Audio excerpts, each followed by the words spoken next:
তো মানুষ মনে করছে যে উমরায় যাই নেকি হবে, টাকা পয়সা খরচ করছে। এখন এই টাকা এরকম মাদ্রাসায় দিয়ে দিলে বেশি নেকি হবে না উমরা করলে বেশি নেকি হবে, এটা বলতে যাও অনেকখানি ঘাটতির ব্যাপার। যেই বলতে যাবে সেই বলবো আর টাকার প্রয়োজন সেজন্য বলছে।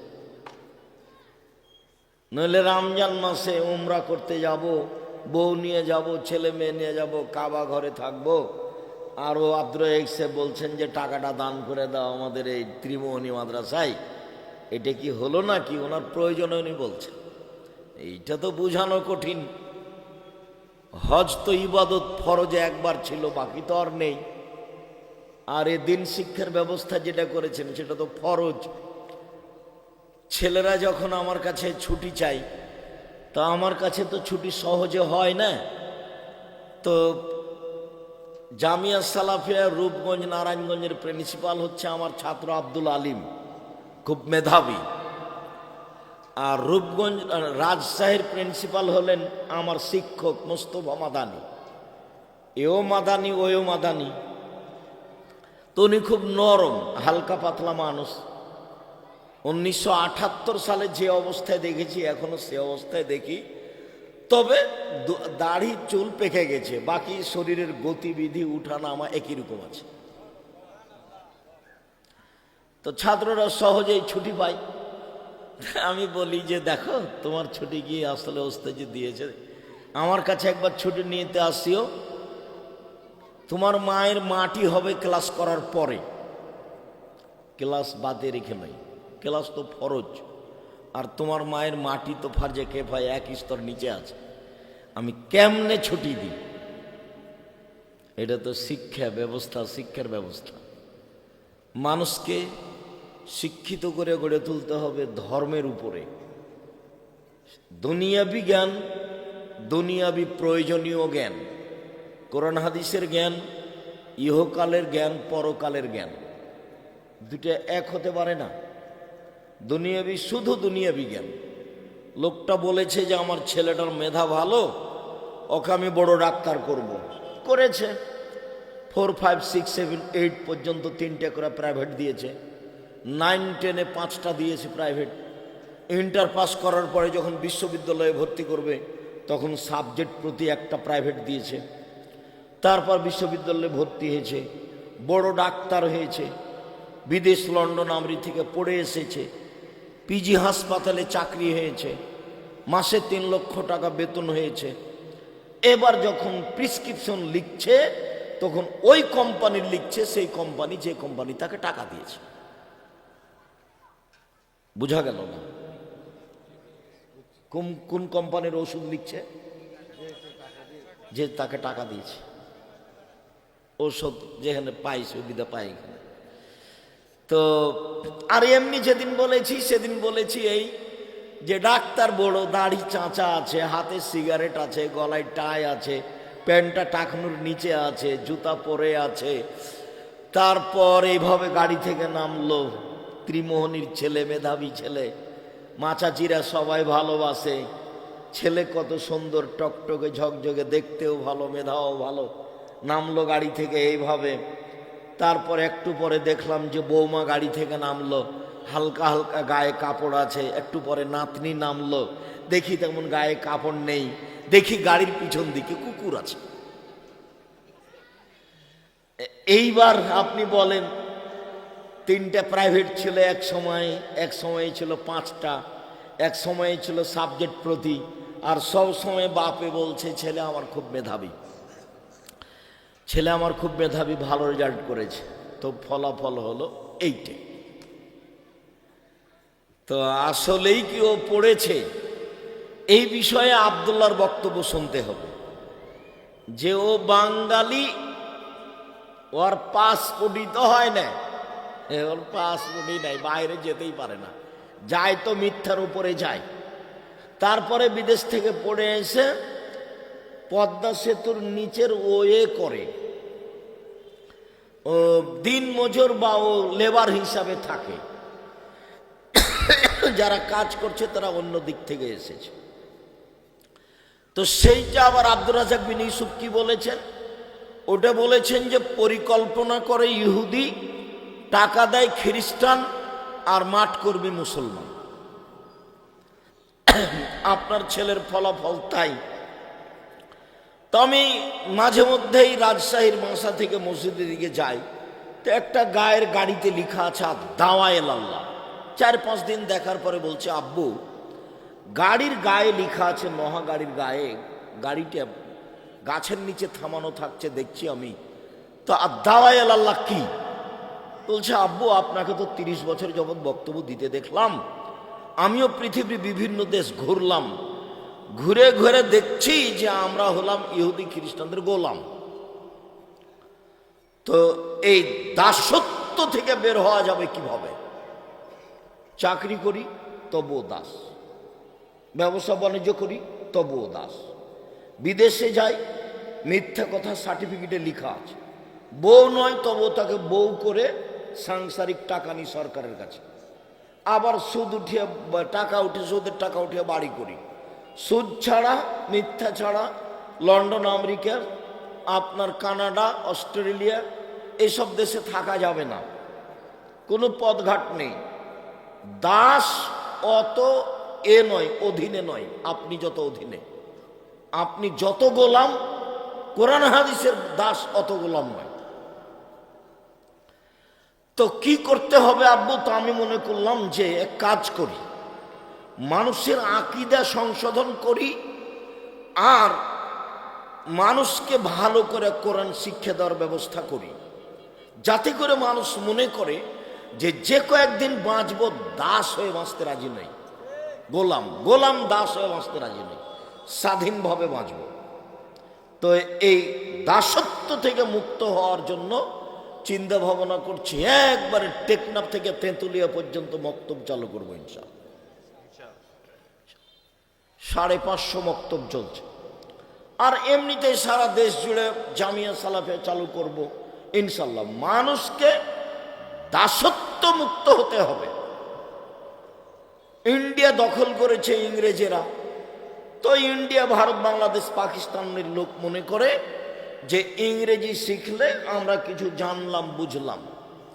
মিশর দখল করেছে ফ্রান্স, তো মিশরের লোক মনে করে যে ফ্রান্সের ভাষা শিখলে আমরা কিছু জানলাম বুঝলাম।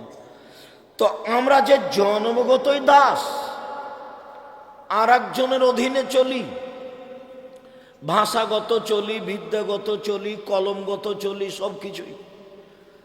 আবার এই কথা আল্লাহর নবীও বলেছেন, কোনো দিকই কম নয়। আল্লাহর নবীও বলছেন যে পৃথিবীর মানুষ শুনে রেখো, আমি কিছু আশঙ্কা করে গেলাম। সেইটা হলো এই যে আমার উম্মাত ইহুদি খ্রিস্টানদের সাথে মিশে যাবে, ডান হাতের বিঘত যেমন বাম হাতের সমান, এই যে সমান সমান। আমার উম্মাত ইহুদি খ্রিস্টানদের সাথে মিশে যাবে চাল চলনে, কথাবার্তাতে, অফিস আদালতে, কোর্ট কাচারিতে, খাতা কলমে, পড়াশোনায়, পোশাক আশাকে ওদের সাথে মিশে যাবে, এইটা যেমন সমান সমান। আবার বলছেন ডান পায়ের জুতা যেমন বাম পায়ের সমান, সমান সমান, এইটা যেমন সমান সমান। আমার উম্মাত ইহুদি খ্রিস্টানদের সাথে দাসত্ব স্বীকার করতে করতে করতে করতে ওদের সাথে মিশে যাবে, ওদেরটা পছন্দ হবে, আমাদেরটার পছন্দ হবে না। এই কথা বলে আর থামলেন না, এবার ভাষাগত নিচে নামতে লাগলেন আল্লাহর নবী। ভাষাগত নিচে নামতে নামতে নামতে নামতে বলছেন, পৃথিবীর মানুষ শুনে রেখো, ইহুদি খ্রিস্টান যদি মায়ের সাথে জেনা করে থাকে, তো আমার উম্মাত তাদের সাথে মিল দিতে গিয়ে মায়ের সাথে জেনা করবে। তা আপনাকে আমি এটা কি দিয়ে বুঝাবো যে আপনি একটু দেখেন তো আব্দুর রাজ্জাক আমাদের, তা আপনার মাথার আপনার ছেলের মাথার চুলটা দেখেন, ওপরে আছে, দুদি চাঁচা আছে, এইটা কি? আমি লন্ডন সাউথ হল থেকে নামছি, তো একটা লোক দড়িয়ে আমার ছেলেকে নিয়ে একটা আমার ছেলেটার জন্য দোয়া করেন, ছেলেটার জন্য দোয়া করেন। তো আমি মাথায় হাত দিয়ে দেখছি ছেলের উপরে চুল আছে, সব চাঁচা আছে চতুর্দিক। ইন্না লিল্লাহ। এইটা কেন? পাশে দেখছি যে ওইরকম একটা আছে, চুল ছাটা ঘর আছে, তো ওরকম ভাবে ছবি করা আছে। কি আর দোয়া করি, পয়সা ইনকাম করতে এসেছি, আদর্শ বেচে খেতে আসিনি। আদর্শ বিক্রি করে এ দেশে পয়সা ইনকাম করব না। কি আর দোয়া করি আমি। আপনার ছেলের গায়ে গেঞ্জিটা আছে, তাতে 10 লেখা আছে, বিশাল 10 সংখ্যায়, দেখতে দেখতে নামাজ নেই। আপনার স্ত্রী একটা আয়না কিনেছে, আয়না সেটা হলো রুই মাছ। আপনার স্ত্রী একটা তরকারি রাখা বাটি কিনেছে, সেটা হলো কাতল মাছ। আপনার স্ত্রী আপনার বাচ্চার জন্য পেশাব পায়খানার জন্য একটা পট কিনেছে, সেটা হলো ঘোড়া।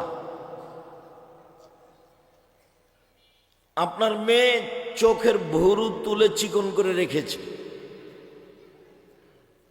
তারপর আপনার মেয়ে সামনের দিকের চুল ছোট করে রেখেছে, সম্পূর্ণ কিছুটা ছোট আছে, স্কিন পায়জামা পরে আছে। আপনি আবার প্রতি বছর উমরা করেন। আমি বুঝাতে পারিনি, আমি বলছি, খেয়াল করেছেন কিনা, আমার উম্মত মিশে যাবে তাদের সাথে, ডান হাতের বিঘত যেমন বাম হাতের সমান, সমান সমান মিশে যাবে। ডান পায়ের জুতা যেমন বাম পায়ের সমান, সমান সমান মিশে যাবে। কিসে মিশে যাবে? খাওয়া প্লেটটা আছে, চিংড়ি মাছ প্লেটটা, খাওয়ার ব্যবস্থাটা আছে ওদের মতোই, 4 টেবিল, খাওয়ার ব্যবস্থাটা আছে চামচ দিয়ে, তারপর পোশাক পাতি আছে তাদের মতোই, তারপর টিভিটা চলছে ওদেরই, কার্টুন চলছে ওদেরই, আপনার রূপ চেহারা চলছে, সব কিছু, কৃষ্টি কালচার, চলা ফিরা খাওয়া সব কিছু ইহুদি খ্রিস্টানদের। আল্লাহ নবী বলছেন, এটা আমার আশঙ্কা, আমার উম্মত তাদের সাথে মিশে যাবে। মিশতে মিশতে মিশতে ওরা যদি মায়ের সাথে জেনা করে তো আমার উম্মতও করবে। আপনার বাড়ির সাজগোজ, টেবিল, খাওয়া দাওয়ার বৈঠক, খাওয়া দাওয়ার গতিবিধি সব ইহুদি খ্রিস্টানদের সাথে মিশে আছে। খাতা কলমটা, শিক্ষকের শিক্ষকতা করাটা, ছাত্রদের শিক্ষককে সালাম জানানোটা, বই পুস্তক সব তাদের সাথে মিশে আছে। দেখেন তো মাথার চুল আমার, দেখেন তো কোথায় ছোট আর কোথায় বড়। আমি ছাত্র জীবনেই বলতাম, যাই যারা চুল ছাঁটা শিখবে না তারা তোমার আমার মাথা ছেটে শিখো। আমার মাথার চুল এদিক কম থেকে আর এদিক বেশি, তার তাকাতে আসে যায় না, যা হবে হবে। তোমরা আমার মাথার চুল ছেটে চুল ছাঁটা শিখো। এখনো লাগে না, পোশাক পাতি দিয়ে মানুষের সামনে আসতে চায়নি, কোনো ব্যতিক্রম কাল্পনিক পদ্ধতিতে মানুষের সামনে আসতে চায়নি। 12 মাস পুরো জীবন এভাবে আছে। আর মাদার টেক নাসিরা বাজতে তো প্রায় 20 বছর 25 বছর থেকে আছে, মানে এভাবেই আছি। এখানে তো আর নতুন আসেনি। খায়, ফিরে যায়, তার একটা কথা বলে যায়। আল্লাহ নবী বলছেন যে সব নবীদের খাসলাত 10টা, বৈশিষ্ট্য 10টা, সব নবী এগুলো করেছেন। এটাই তাদের অভ্যাস, এটাই তাদের শিষ্টাচার। এক, মোচ কেটে ফেলতে হবে, এটা শিষ্টাচার, এটা খাসলাত, এটা স্বভাব, এটা অভ্যাস। 2, দাড়ি ছেড়ে দিতে হবে, চেঁচে ফেলাও যা, ছোট করাও তা।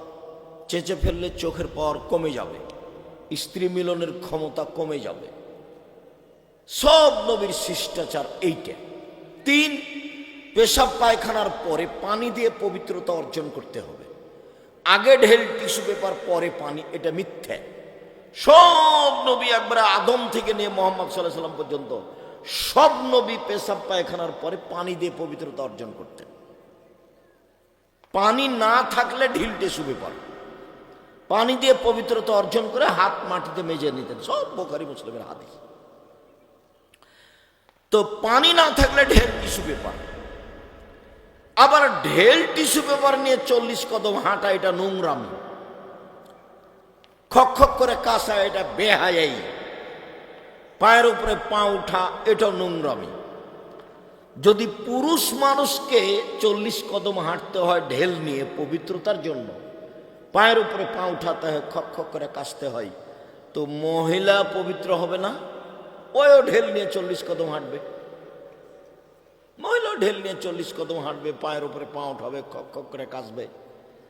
তখন বলছে যে এটা কেমন কেমন লাগবে না দেখে?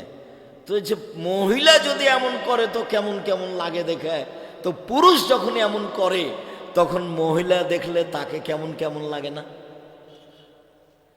তো সময় উভয় তো সমান সমান। তার মানে এই স্বভাবই খারাপ, এটা হলো নোংরা। ঢেল টিস্যু পেপার নিয়ে ওখানে বসে থাকবে, না হলে ওখানে দাঁড়িয়ে থাকবে, একটা গতিতে ছেড়ে দিবে। 40 কদম কেন, 40 ঘন্টা পরে যদি ও ঢেল টিস্যু পেপার ফেলে, ফেলার সাথে সাথে মনে হবে পেশাব আসলো, এরকম মনে হবে। কেন? ওকে এখন শয়তান ধরেছে, এর নাম অশা। আল্লাহর নবী বলছেন যে বায়ু এসেছে এটা মনে হলে মসজিদ থেকে যায়ও না। কেন? শয়তান পেশাব পায়খানার রাস্তা দিয়ে বের হয়ে বলে এই যে বায়ু আসলো। তো তুমি কখন মসজিদ থেকে বের হবে নামাজ ছেড়ে দিয়ে? যখন তুমি স্পষ্ট শব্দ শুনতে পাবা, আর না হলে একবারে প্রকাশ্যে গন্ধ বুঝতে পারছো, তাছাড়া তুমি যাবা না। তুমি বলবে শয়তানকে যে শয়তান পেশাব এসে কাপড় ভিজে যাক রে, আমি যাব না, এভাবে বলতে, তাহলে শয়তান ঠিক হবে। আল্লাহ নবীও বলছেন যে ও যখন বলছে 2 রাকাত 1 রাকাত, 2 রাকাত না 1 রাকাত, 2 রাকাত না 1 রাকাত, একটা করে নে, বলবেন যা শয়তান আমি সলাতি আদায় করিনি রে, তুই যা, তো তুই যা। আল্লাহ নবী বলছেন এভাবে বলতে। নইলে আপনার স্ত্রীর টয়লেট থেকে বের হতে পারবে না, ও গোসল করে বের হচ্ছে, আঁচলটা মনে হয় ওখানে ঠেকে গেছে, এটা অপবিত্র হয়ে গেছে। বের হওয়ার সময় মনে হয় পেশাবের পানি এখানে ছিল, মনে হয় পায়ে পেশাব লেগে গেছে, ও টয়লেট থেকে বেরই হতে পারবে না। শুখা কাপড় নিয়ে ভিজা কাপড় নিয়ে বের হবে, শুখা কাপড় পরে, মানে শয়তান ধরেছে। অশ্বাসার কোনো জিনিস নাই। অজু করে পেশাব পায়খানার পরে পানি দিয়ে পবিত্রতা অর্জন করে হাত মাটিতে মেজে নিয়ে অজু করে 2 হাতে একটু পানি নিয়ে লজ্জাস্থান সামনাসামনি কাপড়ের উপরে এভাবে ছিটিয়ে দিবেন, এটা আল্লাহর নবীর নীতি। বাস, পেশাব এসে কাপড় ভিজে যাক না কেন, শয়তান যেন আপনাকে পাগল বানাতে না পারে। 4, সব নবীর বৈশিষ্ট্য নখ কেটে ফেলা। নখ আমার, আপনার, আপনার মেয়ের সবার নখ বড় আছে, নখে নেইল পালিশ দেয়া আছে। কত যে ঢং করছে তার কোনো হিসাব নাই। সব ইহুদি খ্রিস্টানদের। ইহুদি খ্রিস্টানদের পতিতালয়ের মেয়েদের বৈশিষ্ট্য হচ্ছে নখে নেইল পালিশ দেওয়া, নখ বড় রাখা। সব নবীর বৈশিষ্ট্য নখ কেটে ফেলা। সব নবী, আদম, মোহাম্মদ সাল্লাল্লাহু আলাইহি ওয়াসাল্লাম সবাই। প্রায় মেয়েরই নখ বড় আছে। তো তখন আমি বলি যে শোনো, এই মেয়ে শোনো, তুমি তোমার আব্বাকে চাচা বলে ডাকবা আর তোমার মাকে সৎমা বলে ডাকবা। কেন? যে তোমার বাপ যে বেঁচে আছে তো তার প্রমাণ কি? তোমার বাপ যে বেঁচে আছেন তার প্রমাণ কি? তোমার কপালে টিপ আছে, ভুরু তুলে চিকন করেছো, নখে নেইল পালিশ আছে, নখ বড় আছে, ধর্মের নামে ফ্যাশন বোরখা পরেছো, ধর্মের নামে ফ্যাশন বোরখা পরেছো, ভ্যানিটি ব্যাগ কাঁধে নিয়েছো, সকাল 10টা 11টায় বাজারে যাও, বিকাল 3টায় ফিরে আসো, মানুষের হুড়া গুত্তা লাত্তি খেয়ে আসো। তো তোমার বাপ বেঁচে আছে, কে বলেছে তোমার বাপ বেঁচে আছে গো? ভুল কথা। তুমি ওকে চাচা বলিও, আর তোমার মাকে বলবে সৎমা। কেন সৎমা বুঝো না? এই যে দেখো, 1 মিনিট এদিকে দেখো, এই ছেলে দেখো, উপস্থিত বৈঠকের দিনই বোন দেখেন, আপনি দেখেন, এই যে সৎমা, এই যে দেখাচ্ছে নিজের মেয়ে আর সৎ মেয়ে, নিজের ওইখানে দুইজনই বসেছিল, তো নিজের মেয়ে আসলো, আসে না, আসে না, দিয়ে কোলে নিল। এবার সৎ মেয়ে আসছে, এ কাছে, এখানে আলি কেন? তোকে যে বললাম ওখানে বসে থাক, ওখানে বসে থাকতে, ওখানে আলি কেন? এলে সৎ মেয়ে। বুঝা গেল না মনে হয়? আগেরটা কোন মেয়ে ছিল? নিজের মেয়ে, আর পরেরটা ছিল সৎ মেয়ে। তো তুমি তোমার মাকে বলিও সৎ মা, আব্দুর রাজ্জাক সাহেব, কেন সৎ মা বলবো? কেন? তোমার মা যে তোমার নখ বড় হয়েছে এটা দেখেনি? তুমি যে ভুরু তোলে চিকন করে বাজারে যাও ঘুরতে, তোমার মা দেখে না? তুমি যে ফ্যাশন বোরকা পরে ভ্যানিটি ব্যাগ নিয়ে বাজারে যাও, তোমার মা দেখে না? তোমার মা কেন? ওটা কে বলেছে এটা তোমার মা? ওটা হলো তোমার সৎ মা। ছেলে মেয়ে যাক জাহান্নামে যাক, এটা সৎ মায়ের কাছে দেখবে না। তো মা কাকে বলে? তো চিরদিনই দেখিয়েছি মা কাকে বলে, আজও 1 মিনিট দেখাই। জাবের রাদিয়াল্লাহু তাআলা বলছেন, আল্লাহর নবী, আমি কম বয়সের মেয়েকে বিবাহ করিনি 4টা কারণে। আমার 9 জন বোন আছে, আমার আব্বা শহীদ হয়ে গেছে, 9 জন বোন আছে আমার। তো আমি 4টা কারণে কম বয়সের মেয়েকে বিবাহ করিনি। 1, লেতুয়াল্লেমাহুন্না, আমার স্ত্রী যেন আমার বোনদেরকে বিদ্যা শিখাতে পারে, তার নাম মা। 2, আমার স্ত্রী যেন আমার বোনদেরকে শিষ্টাচার শিখাতে পারে, তার নাম মা। শিষ্টাচার, ভুরু তুলে চিকন করা আছে, তার নাম শিষ্টাচার। কপালে টিপ দেওয়া আছে, তার নাম শিষ্টাচার। উঁচু স্যান্ডেল পরে নিজেকে লম্বা দেখানো হচ্ছে, তার নাম শিষ্টাচার। নখ বড় আছে, নেইল পালিশ দেওয়া আছে, তার নাম শিষ্টাচার। স্কিন পায়জামা পরে আছে, তার নাম শিষ্টাচার। ফ্যাশন বোরখা পরে ভ্যানিটি ব্যাগ নিয়ে চলে যাচ্ছে বাজারে, তার নাম শিষ্টাচার। শিষ্টাচার কাকে বলে? বিদ্যা শিখিয়ে দিল, শিষ্টাচার শিখিয়ে দিল। শিষ্টাচার কি জিনিস? আরে শিষ্টাচার ঘোড়ার ডিম। মানুষে বলে ঘোড়ার ডিম মানে কিছুই না, তো শিষ্টাচারও কিছুই না। মা তো এমনি মা, ওর বাপ বিবাহ দিয়েছে এই ছেলেটার সাথে, স্বামীর বাড়ি এসেছে, স্বামীর কাছে গেছে, তাই বাচ্চা হয়েছে, এই জন্য মা। ও জানে মা কাকে বলে? এই দেখেন মা কাকে বলে। 1, বিদ্যা শিখিয়ে দিল। 2, শিষ্টাচার শিখিয়ে দিল। 3, মাথার চুল চিরুনি করে সাজগোজ করে পরিপাটি করে রাখলো। 4, বলে তাকুমা আলাইহিন্না, বাচ্চাদেরকে পাহারা দিল। মা মানে পাহারাদার। এইটা আপনার ফ্যাক্টরি। আজকে একটা লোক বলেছে যে আপনার পাহারাদার আধা ঘন্টা ঘুমিয়েছিল, আপনি সকালে তাকে রাখবেন, বেতন দিবেন? তোমাকে দেওয়া হবে না, তুমি যাও। ও পাহারাদার মানুষে বলেছে, সেইটা সহ্য হয় না। আর যাকে পাহারাদার নবী বলেছেন সেটা সহ্য হয়। আমি বলিনি এই কথা, আমি বলিনি আপনার স্ত্রীকে পাহারাদার আপনার বাচ্চাদের। কে বলেছেন? মুহাম্মদ সাল্লাল্লাহু আলাইহি ওয়াসাল্লাম বলেছেন। মুহাম্মদ সাল্লাল্লাহু আলাইহি ওয়াসাল্লাম বলেছেন যে আপনার ছেলেমেয়ের পাহারাদার কে? মা। আমি কি দিয়ে বুঝাই? মাই তো জানে না মা কাকে বলে, তো পাহারা দিবে কি? চলেন আমরা যা বলছিলাম, একটু গরম পানি দিতে হবে নাসির, একটু গরম পানি নিয়ে এসো। সম্মানিত দিনী ভাই বোন, আজকের অল্প সময়ের সংক্ষিপ্ত আলোচনা সদাচরণ। সদাচরণের নেকি দাঁড়ি পাল্লাই সবচেয়ে ভারী, এইটা দেখাবো। সদাচরণ ইবাদত, দান যেমন ইবাদত। তো দান তো টাকা দেওয়া লাগে, সেই জন্য না হয় ভালো করে বুঝাতে পারিনি। তো সদাচরণের বয়ান দিলে কি টাকা দেওয়া লাগবে ভাইজান? সদাচরণের বক্তব্য দিলে কি টাকা দেওয়া লাগবে? না। তো দেখি এইটা পারি কিনা। বিচারের মাঠে হিন্দুদের পাপ নেকি ওজন হবে না। কেন? হিন্দুদের পাপ আছে, নেকি নেই। বিচারের মাঠে ইহুদিদের পাপ নেকি ওজন হবে না। কেন? ওদের পাপ আছে, নেকি নেই। বিচারের মাঠে খ্রিস্টানদের পাপ নেকি ওজন হবে না। কেন? ওদের পাপ আছে, নেকি নেই। কাদিয়ানি শিয়া, এদের পাপ নেকি ওজন হবে না। কেন? এদের পাপ আছে, নেকি নেই। তেমনি ভাবেই আকীদাগতভাবে যারা মার খেয়েছে মুসলমান হওয়া সত্ত্বেও, এদের পাপ নেকি ওজন হবে না।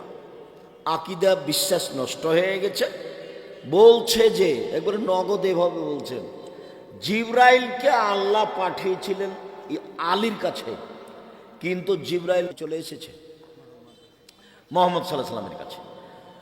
তো জিবরাইলের তো ভুল করারই ক্ষমতা নেই, তো ভুল করবে কি দিয়ে?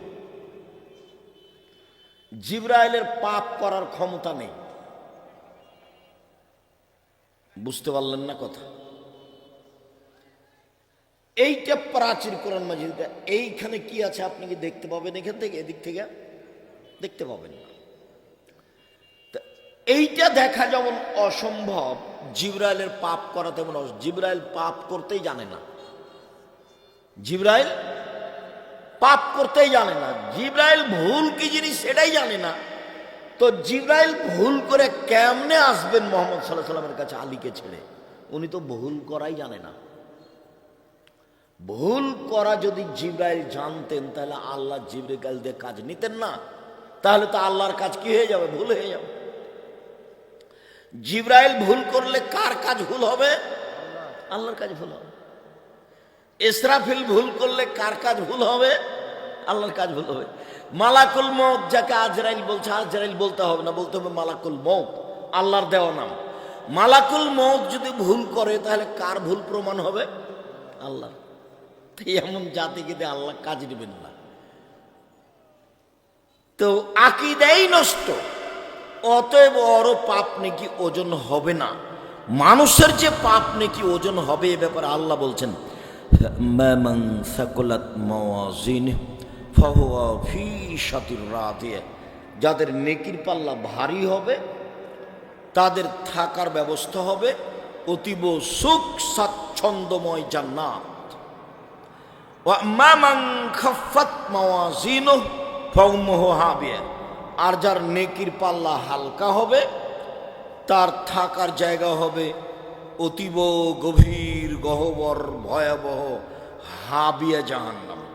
আমাদরাকা মাহিয়া, মুহাম্মদ সাল্লাল্লাহু আলাইহি ওয়াসাল্লাম বলতে পারেন হাবিয়া জাহান্নামটি কি? তা হলো নারুন হামিয়া, জ্বলন্ত উত্তপ্ত আগুন। দাড়ি পাল্লা যদি হালকা হয়ে যায় জাহান্নাম, দাড়ি পাল্লা নেকির যদি ভারী হয়ে যায় জান্নাত। তাহলে আল্লাহ বলছেন যে মানুষের পাপ নেকি ওজন হবে। তো পাপ নেকি যে ওজন হবে, তো নেকির পাল্লাতে নেকি উঠবে। এবার আপনি বলেন তো সবচেয়ে ভারী নেকি কোনটা হবে? সদাচরণের নেকি, চাল চলনের নেকি। আমি এই কথা বলিনি, এই কথা মুহাম্মদ সাল্লাল্লাহু আলাইহি ওয়াসাল্লাম বলেছেন। এইটা আগে প্রমাণ করি।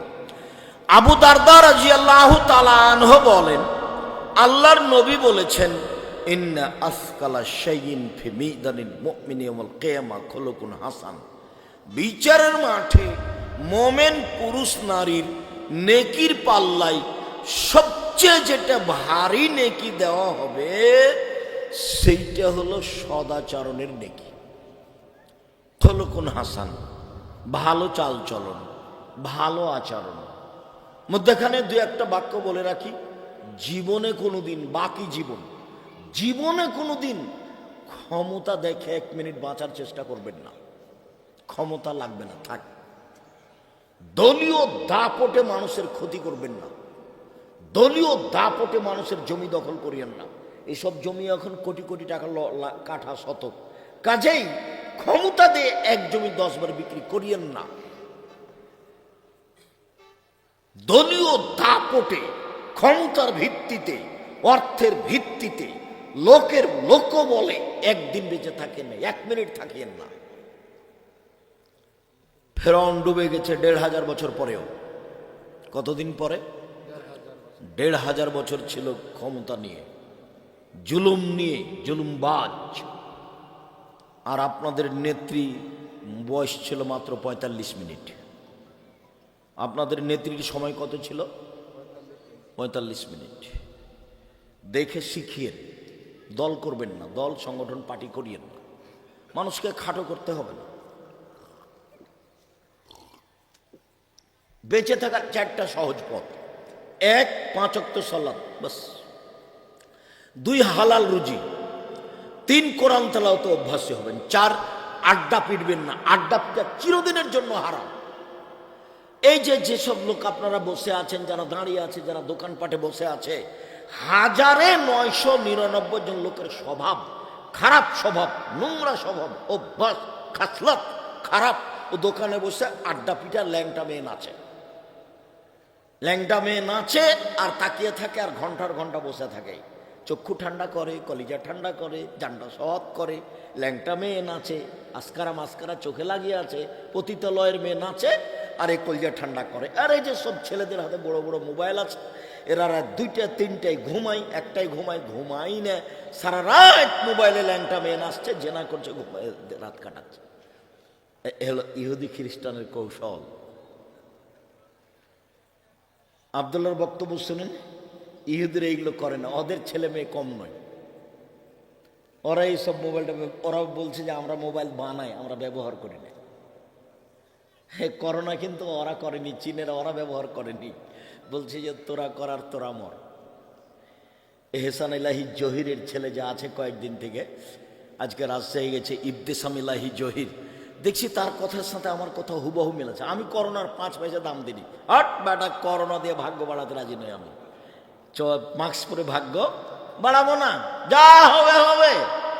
আজকে আল্লাহ রাসূলের হাদিস উল্টে দিতে পারি না। ও বলছে যে জাররা বরাবর নাই না উসকো কিমত নাই দিয়া করোনা, বলছে করোনাকে আমি একবারে বিন্দু পরিমাণ দাম দিনি। যারা করোনা তুলেছে ওরা ব্যবসা করেছে, যারা প্রচার করেছে তারা কি করেছে, ব্যবসা করেছে। ওরা কিন্তু করোনা ইয়ে করেনি, কি ইঞ্জেকশন দেয়নি। দেখা তো দিবেই, ওদের তো লক্ষ্য উদ্দেশ্য খারাপ নয়।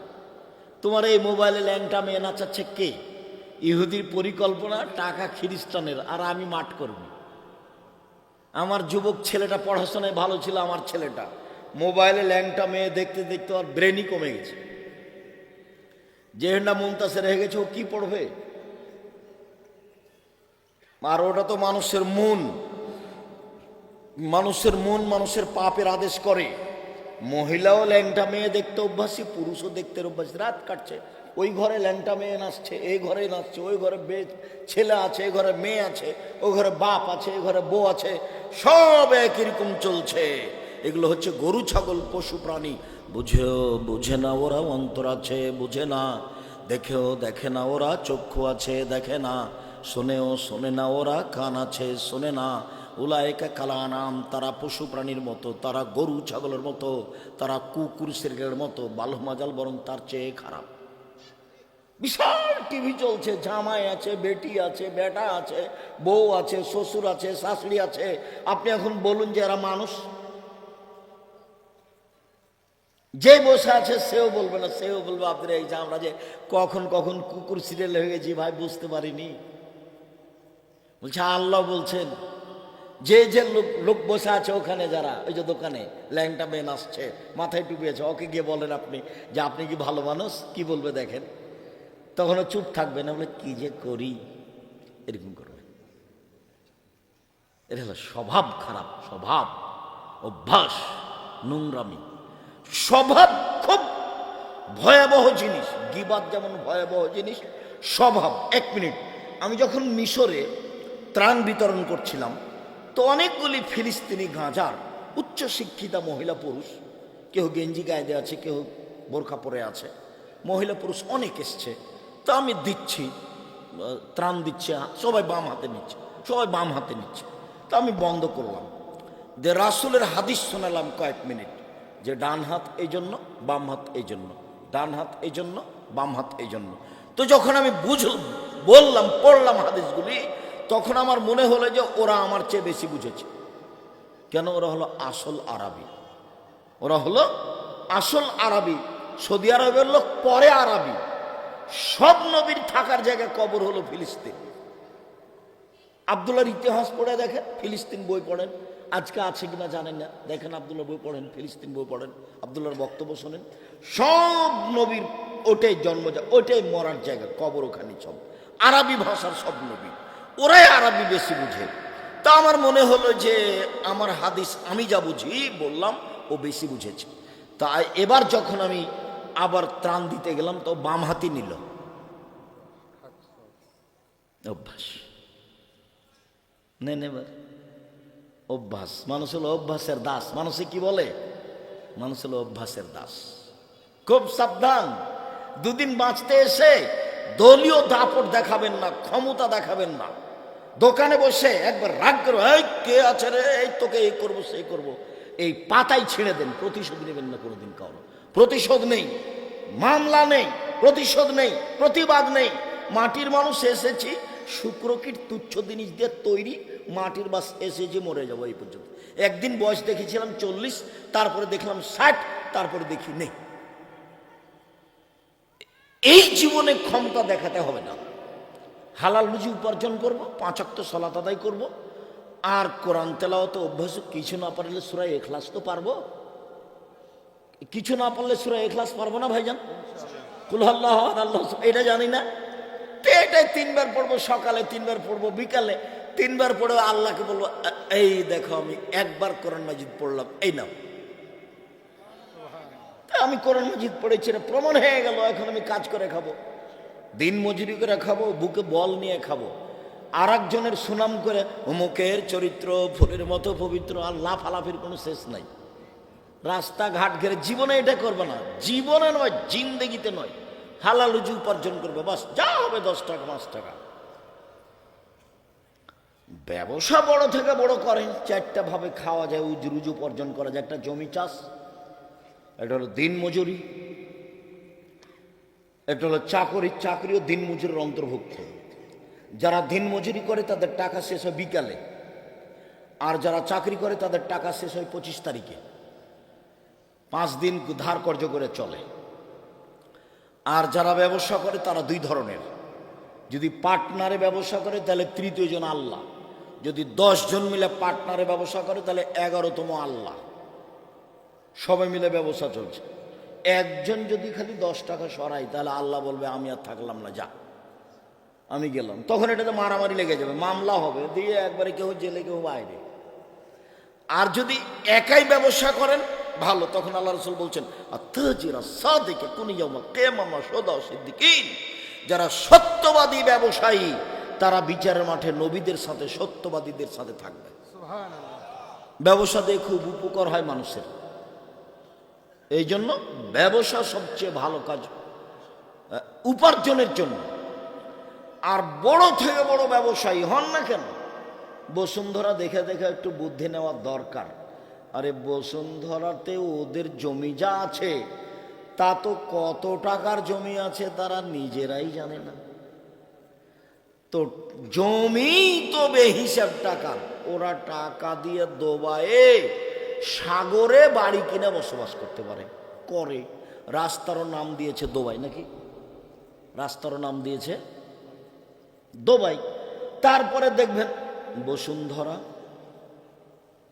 টিস্যু বসুন্ধরা, আটা বসুন্ধরা, মরিচের গুঁড়া বসুন্ধরা, তার মানে তেল বসুন্ধরা। তার মানে কি বুঝলেন? তাহলে দিন রাত ভাবে কত পয়সা উপার্জনের পথ বের করা যায় ব্যবসা দিয়ে। এইটাই এইটাই এইটা খুঁজে মনে হয় দেখা যাবে সুঁইয়েরও ব্যবসা করে। সুঁই বুঝেননি কথা না? যারা মরিচের গুঁড়ার ব্যবসা করতে পারে, যাদের বেহিসাব টাকা আছে, তাহলে বুঝতে হবে ব্যবসা ওরা বুঝে। শিক্ষা ওখানে নিতে হবে। ব্যবসা বড় থেকে বড় করেন, উসমানের মতো বড় ব্যবসায়ী। আরে ঘুমের ঘরে ব্যবসা করেন, আমিও বলি ঘুমের ঘরে ব্যবসা করেন। ঘুমের ঘরে ব্যবসা মানে কি? কোটি টাকার হিসাব করছি, করতে করতে করতে করতে টাকা, খালি টাকা, ঘুম ভাই। আরে টাকা কোথায়?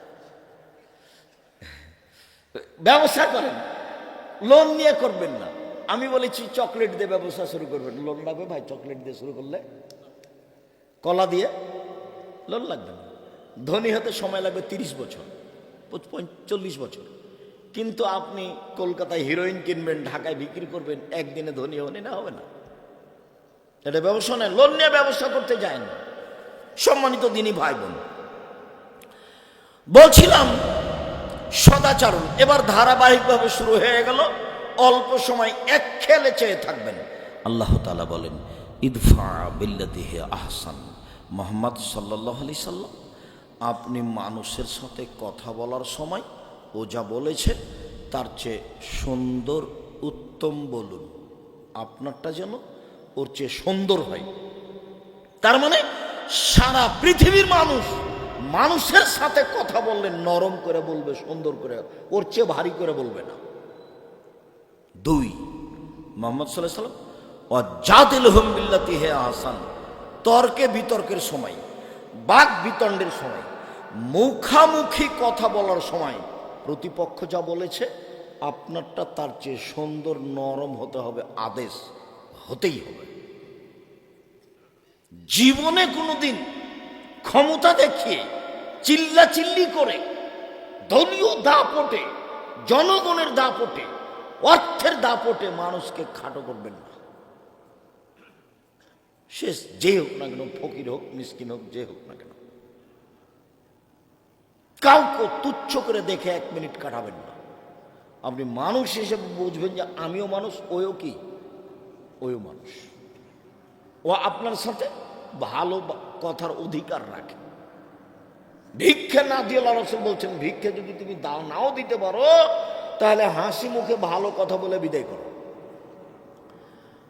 আমি ওটাকে এভাবে বলেছি যে আপনারা ব্যবসায়ী মানুষ, খুচরা টাকা নিয়ে বাড়ি থেকে বের হবেন, ফকির আসবে, খালি বলছেন মাফ করো, খালি মাফ করো, এলে কোন অভ্যাস, খালি মাফ করো, এটা কোন অভ্যাস। আমি 2-1 ব্যবসায়ীকে ঢাকাতে দেখেছি, ড্রাইভারকে বলেছে, এই 20 টাকা নোট আছে, 10 টাকা নোট আছে, 2000 5000 রেখে দিয়েছে। 2000 5000 যদি 20 টাকার 10 টাকার নোট রাখে তো 1 মাসে শেষ করতে পারবে না, যতই ফকির থাক না কেন। ড্রাইভারকে বলল, যত ফকির আসবে 10 টাকা দিবা, 10 টাকা দিবা, 10 টাকা দিবা। আছে সব 1000 টাকার নোট, খুচরা টাকা তো নাই। তখন ফকিরকে কি বলছে, মাপ চাচ্ছে। ওই বুদ্ধি বাতিল। ব্যবসায়ীরা টাকা ইনকাম করে যেমন ব্যাংক থেকে, খুচরা টাকাটা উঠে ব্যাংক থেকে রেখে দিবে গাড়িতে, 2000 5000 10,000 রেখে দিবে। দেখবেন যে ওই আপনি বুঝতে পারবেন না সব ফকিরি টাকা পাচ্ছে, সব ফকিরি পাচ্ছে। ফিরিয়ে দেওয়া অভ্যাস ছাড়তে হবে, ভালো আচরণ করতে হবে। প্রতিশোধ নেই, প্রতিবাদ নেই, মামলা নেই। প্রতিশোধ নেই, প্রতিবাদ নেই, মামলা নেই। কোরআন মাজিদের আয়াতটা পরে বলতে চাচ্ছিলাম, এখনই বলে রাখি। আরেকটা আল্লাহ নবী বলছেন, পৃথিবীর মানুষ মনে রেখো জান্নাতি ওরা, আল্লাযীনা ইনফিকুনা ফিস সাররাই ওয়াজ যাররাই, সচ্ছল অবস্থায়, অসচ্ছল অবস্থায় দান করে যারা, জান্নাতি তারা।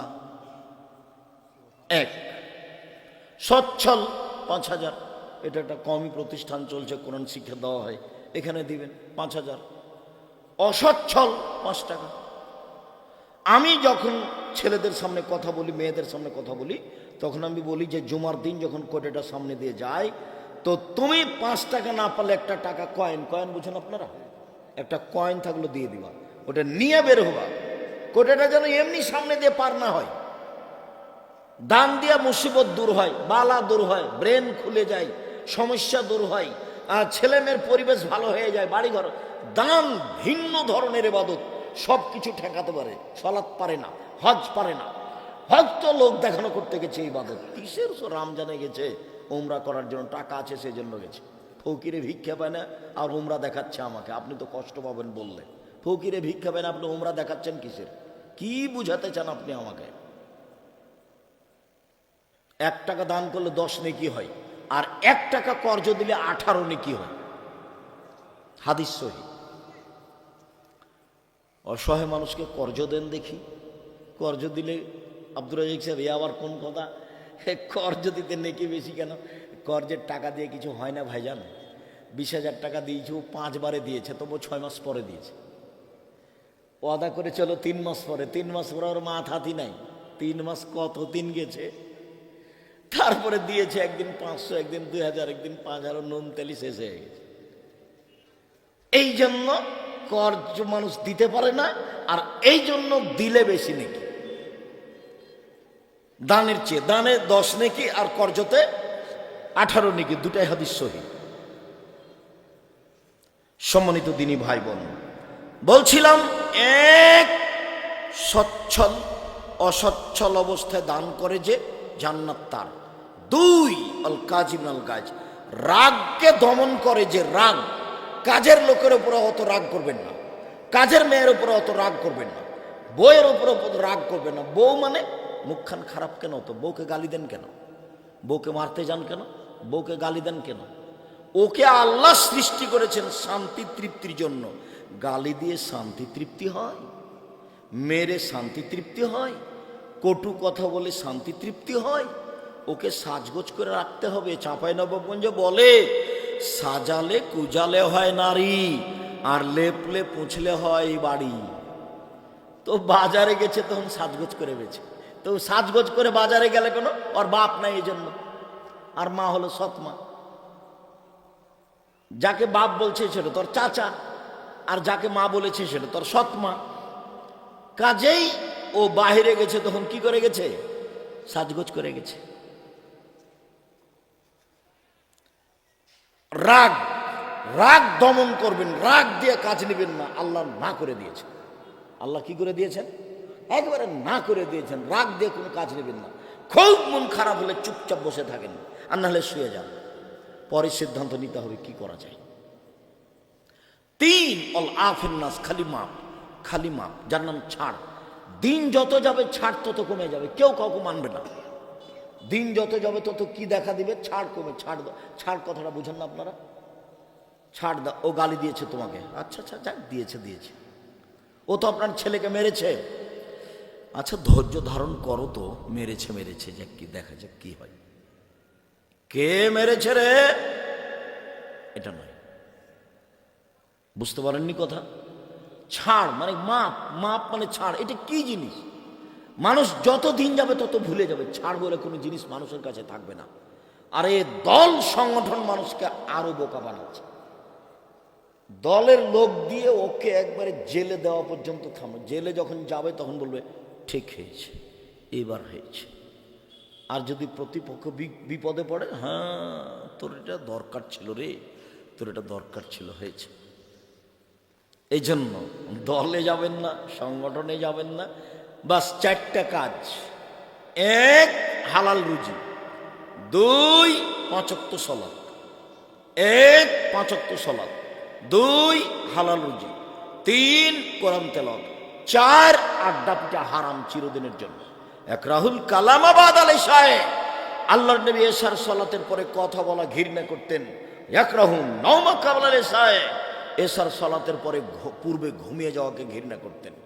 বাড়িতে কারফু জারি থাকবে, প্রেসিডেন্ট আইয়ুবের কারফু, 10টার মধ্যে ঘুমিয়ে যেতে হবে যে কোনো মূল্যে।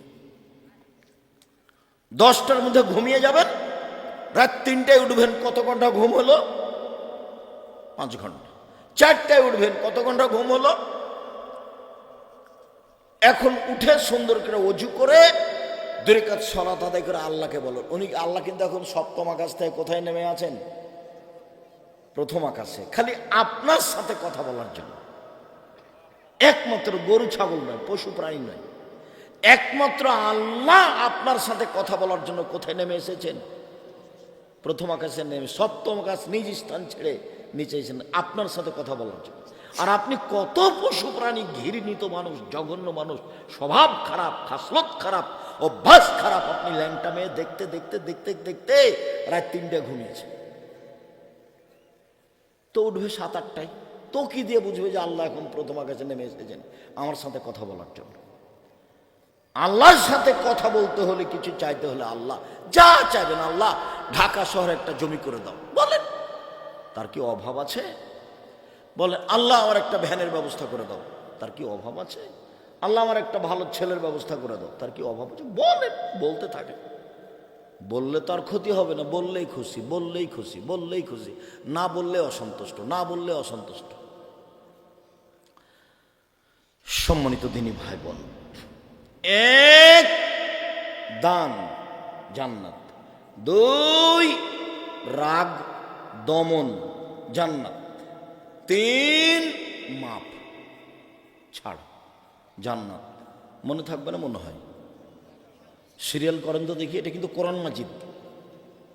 1 দান, 2 রাগ দমন করা, 3 মাপ, ছাড়। ছাড় ছোট কি জিনিস? ছাড় তোমাকে বুঝাই, ছেলে তোমাকে বলি, তোমার ভ্যানটা, তোমার মোটর সাইকেলটা তোমার গাড়িটা সাথে আর একটা গাড়ি লেগে গেছে। তো তুমি একবারে যে গাড়ি থেকে নেমে, এই বেটা তুই আমাকে চিনিস, তুই কে রে, এই গাড়ি থামা, 50,000 টাকা দিয়ে তারপরে যাবি, এটি কি? তো যখন আমাদের ড্রাইভার মাসুম খেপে যেত, আমি আচ্ছা মাসুম গেছে, লেগে গেছে, খেপে গিয়ে যে গালাগালি করলে তো এখন গাড়ি কি ভালো হয়ে গেল? তো এত বললে কেন? এই যে রিক্সাওয়ালাগুলো রিক্সা যেতে যেতে ওর সাথে লেগে গেছে, ও যে বললো ঢাকার গালি দিল সাত করে, মন মিটিয়ে, মনটা করে ঠান্ডা করে, ওরটা আবার আর একজনের সাথে লেগে গেছে 5 মিনিট পরে। ওও তাকে কি করলো, ঢাকার গালি দিল, অমুক তমুক, অমুকের বাচ্চা মালে, মহিলা মানুষ না মনে করে, আমি ভাষা বলতে পারছি না, এইভাবে করে 7 মিটিয়া গালি দিয়ে নিল। তো দুইজনের কি ভ্যান ঠিক হয়ে গেছে? রিক্সা ঠিক হয়ে গেছে? চাল চলন কি জিনিস? চাল চলন কাকে বলে? মুখ খুলবেন না, ধৈর্যের পরিচয় দিবেন, তার নাম চাল চলন। চলেন, জোহাইনা কাবিলের একটা লোক বলছেন, ধারাবাহিক শুরু হলো, সাহাবীগণ বললেন আল্লাহর নবী, মা খায়রু মাউতিল ইনসান, আল্লাহ যে মানুষকে অনুগ্রহ দিয়েছেন অনেক, সবচেয়ে দামি কোনটা? আল্লাহ তাআলা মানুষকে অনুগ্রহ দিয়েছেন 2 হাত। 2 হাত যে আল্লাহর নেয়ামত, এটা কি দিয়ে বুঝবেন? যার 1 হাত নাই তাকে বলেন, যার 1 পা নাই তাকে বলেন। জমি জায়গা বাড়ি ঘর হাত পা চোখ আহাল পরিবার সব নেয়ামত। আল্লাহ রাসূল বলেন তো সবচেয়ে উত্তম কোনটা? এবার উত্তর, সবচেয়ে উত্তম হলো আল খুলুকুল হাসান, ভালো আচরণ। সবচেয়ে উত্তম নেয়ামত হলো ভালো চাল চলন। সবচেয়ে উত্তম নেয়ামত হলো ভালো চাল চলন। সবচেয়ে উত্তম অনুগ্রহ হলো ভালো চাল চলন। তারপরে নওয়াস ইবনে সামান রাদিয়াল্লাহু তাআলা আনহু বলেন, আমি একদিন আল্লাহর নবীকে বললাম, আল্লাহর নবী, মাল বিররু ওয়াল ইসমু, পাপ কি জিনিস, নেকি কি জিনিস? আল্লাহ রাসূল একটু বলেন তো, পাপ কি জিনিস, নেকি কি জিনিস? তখন আল্লাহ রাসূল বলছেন, শোনো, আল বিররু হুসনুল খুলুক, নেকি হলো ভালো আচরণ, নেকি হলো ভালো চাল চলন। কেন বলবেন যে নেকি রমজান মাসে উমরা করা? কেন আল্লাহ নবী বলবেন যে নেকি হলো তাহাজ্জুদ, নেকি হলো হজ? এইটা না বলে আল্লাহ রাসূল উত্তরে কি বললেন? ভালো আচরণ। জিজ্ঞাসাটা কি ছিল? নেকি কি জিনিস আর পাপ কি জিনিস? নেকি কি জিনিস এটা জিজ্ঞাসা, পাপ কি জিনিস এটা জিজ্ঞাসা। তো উত্তর কি? নেকি কি জিনিস বলুন তো দেখি? ভালো আচরণ। পাপটা বলিনি, পাপটা বলিনি, পাপটা হলো মনে যেটা ধাক্কা খাই, হ্যাঁ এটা করলাম, এটা মনে হয় ভালো হলো না, আহা মেয়েটার সাথে কথা বললাম, ও রেকর্ডিং করে রাখলো না, কি কি যে হয়, এই এটা হলো কি? এটা হলো পাপ, যেটা অন্তরে, ওটা আল্লাহ নবী বলছেন এভাবে, হাদিস বুখারী মুসলিম, এখানে আমার আর আপনার কিছু করার নেই। এইবার চলেন সম্মানিত দিনী ভাই বোন, সদাচরণ দিয়ে জান্নাতুল ফেরদাউস পাওয়া যায় এমন কোনো ইবাদত নেই যেই ইবাদতে সরাসরি জান্নাতুল ফেরদাউসের কথা আছে, শুধুমাত্র ভালো চাল চলন দিয়ে। আল্লাহ রাসূল বলছেন, এই ছেলে বসো, আমি তো গত রাতে ঘুমাইনি, এখনো ওভাবেই আছি, আবার সকালে গিয়ে ক্লাস করব। আমার চলে, তোমার চলে না? ইনশাল্লাহ সকালে গিয়ে ক্লাস করো। তুমি বিরক্ত আমাকে তোমার প্রয়োজন দেখাচ্ছ কেন? কয়েক মিনিট। সম্মানিত দিনী ভাই বোন, আল্লাহ রাসূল বলছেন, পৃথিবীর মানুষ শুনে রেখো, কেউ যদি তর্ক ছেড়ে দেয় সত্য হলেও, আমি মুহাম্মদ সাল্লাল্লাহু আলাইহি সাল্লাম তাকে জান্নাতে একটা ঘর নিয়ে দিব, তর্ক করতে পাবে না। এইটা আব্দুর রাজ্জাক সাহেব বলেছেন। আরে না এটা বলেছেন, আরে না এটা বলেছেন। ও আচ্ছা, আসসালামু আলাইকুম, গেলাম ভাইজান, আমি আপনার সাথে তর্ক করতে রাজি নই। এর জন্য আল্লাহ নবী জান্নাতে একটা কি নিয়ে দিবেন? ঘর নিয়ে দিবেন। 2, যে ব্যক্তি মিথ্যে ছেড়ে দিবে, মজাক করে হলেও মিথ্যে বলবে না, আমি মুহাম্মদ সাল্লাল্লাহু আলাইহি সাল্লাম তাকে একটা জান্নাতে ঘর নিয়ে দেব। মানুষের জীবনই এখন মিথ্যার উপরে, মজাক করে যদি মিথ্যা না বলে আমি মোহাম্মদ সাল্লাল্লাহু আলাইহি ওয়াসাল্লাম জান্নাতে একটা ঘর নিয়ে দেব। 3, জান্নাতুল ফেরদাউস নিয়ে দিব। লিমান আলাকাল হাসান খলক, যে ব্যক্তি চাল চলন ভালো করলো মোহাম্মদ সাল্লাল্লাহু আলাইহি ওয়াসাল্লাম তাকে জান্নাতুল ফেরদাউস নিয়ে দিব। চাল চলন কি জিনিস? এ কি তাহাজ্জুদ? জি না। চাল চলন কি জিনিস? এ কি রমজান মাসে উমরা? জি না। চাল চলন কি জিনিস? এ কি রমজান মাসের সিয়াম রোজা? জি না। চাল চলন কি জিনিস? এটা কি কোটি টাকা দান করা? জি না। চাল চলন কি জিনিস? ভালো কথা, ভালো কর্ম। ভালো কথা, ভালো কর্ম। একজন মুরব্বী বয়স্ক মানুষ এসেছে, আমি বসেছিলাম, উঠে বলছি, চাচা আপনি বসেন, আপনি বসেন। এটা ভালো চাল চলন। বয়স্ক মানুষ দাঁড়িয়ে আছে, তুমি বসে আছো। যে মহিলা মানুষ দাঁড়িয়ে আছে, তুমি পাশে বসে আছো। তুমি কি বলবে এটা ভালো চাল চলন? না। তো একটা লোক বয়স্ক মানুষ তোমার বিরুদ্ধে কথা বলে দিয়েছে, তখন চট করে মুখখান বন্ধ করেন, ফার্দার কথা বলবেন না। এটি কি ভালো চাল চলন? চাচা আপনার এটা মনে হয় ভুল হচ্ছে, বিষয়টা মনে হয় আপনার জানা নাই। আমাদের এখানে কি সমস্যা আছে এটা তো আপনার জানা নাই চাচা, আপনি মনে হয় এটা ভুল বললেন, দেখেন চিন্তা ভাবনা করে। তো তুমি চট করে বলছো মুখ খুলবেন না। কে আপনি? এখানে এসছেন কেন? সরণিকা থেকে। এইটা কি? আর এইগুলো সব মানুষকে দল সংগঠন শিখিয়েছে। দল করতে গিয়ে তার চরিত্র নিচে নামতে নামতে নামতে হায়ানা থেকে খারাপ হয়ে গেছে। হায়ানা থেকে পশু হয়ে গেছে। বুঝেও বুঝে না ওরা, অন্তর আছে বুঝে না, দেখেও দেখে না ওরা, চক্ষু আছে দেখে না, শোনেও শোনে না ওরা, কান আছে শোনে না। উলায়েকা কালানাম, তারা পশু প্রাণীর মতো, তারা গরু ছাগলের মতো, তারা কুকুর শিরের মতো, বালু মাজাল বরং তার চেয়ে খারাপ।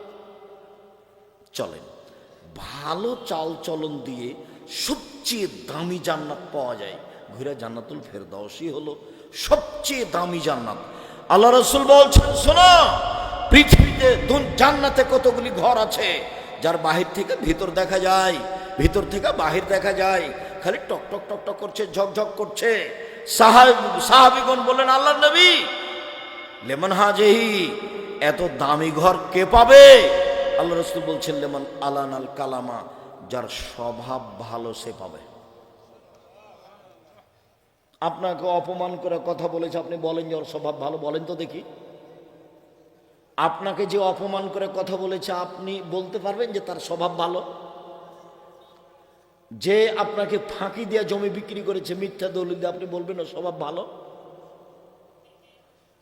যেই লোক এক জমি 10 বার বিক্রি করেছে, 3 বার বিক্রি করেছে, একবার ছেলের নাম দেখবেন, আপনি তাকে ভালো বলবেন? আল্লাহ রাসূল বলছেন, দামি জান্নাত পাবে যার স্বভাব ভালো। আরো অবাক হবেন, আল্লাহ রাসূল এভাবে বলছেন, আমার কিছু করার নেই। একসাথে 2টা বড় বড় নেকির কাজের নেকি পাওয়া যাবে ভালো চাল চলন দিয়ে। বড় বড় 2টা নেকির কাজ। আয়েশা রাদিয়াল্লাহু তাআলা বলছেন, ইন্নামাল মুমিনু ইয়াজদু বিহুসনি খুলুকিহি দারাজাতা সায়ামুল কায়েম, নিশ্চয় মুমিন পুরুষ নারী ভালো চাল চলন দিয়ে রাতে তাহাজ্জুদ পড়লে যত নেকি পায় তত নেকি পায়। নিশ্চয় মানুষ নিয়মিত রোজা, নফল রোজা থেকে, সিয়াম থেকে যত নেকি পায়, ভালো চাল চলনে তত নেকি পায়। এক, কি ইবাদত বলেন তো? এক, নিয়মিত তাহাজ্জুদ। 2, নিয়মিত নফল সিয়াম। এই 2টা মিলে যত ভালো চাল চলন তত। বোঝা গেল না মনে হয়?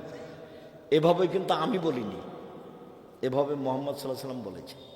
এবার চলেন 3টে, অবাক হতে হবে। 3টাই বড় বড়, বিশাল বিশাল। এক, আল্লাহর পথে জিহাদ করে যত নেকি হয়, ভালো চাল চলনে তত নেকি হয়। 2, নিয়মিত তাহাজ্জুদ পড়ে যত নেকি হয়, ভালো চাল চলনে তত নেকি হয়।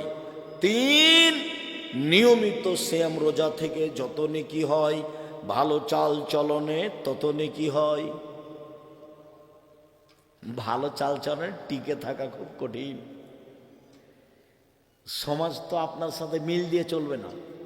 যেই সেই আপনাকে ঠগিয়ে কথা বলবে, অপমান করে কথা বলবে, আপনার জিনিসটা নিয়ে নিবে, আপনার বাড়িঘর নিয়ে নিবে। মওলানা মানুষ নিবে, তাহাজ্জুদ পড়ে যায়। আর গালি দিবে এমনভাবে, আপনি দেখেন ফেসবুকে এমনভাবে গালি দিবে, পেশাব করে দিয়েছে তাই বলছে। আরো কত কি হিসাব নিকাশ ছাড়াই বলছে। আমি আসলে ওইভাবে বলিনি, আপনারা তো বুঝতে পারেননি। আমি বলেছিলাম যে আপনাকে তো আমি মানুষই মনে করি না। দেখেননি একবার? আপনাকে তো আমি মানুষই মনে করি না।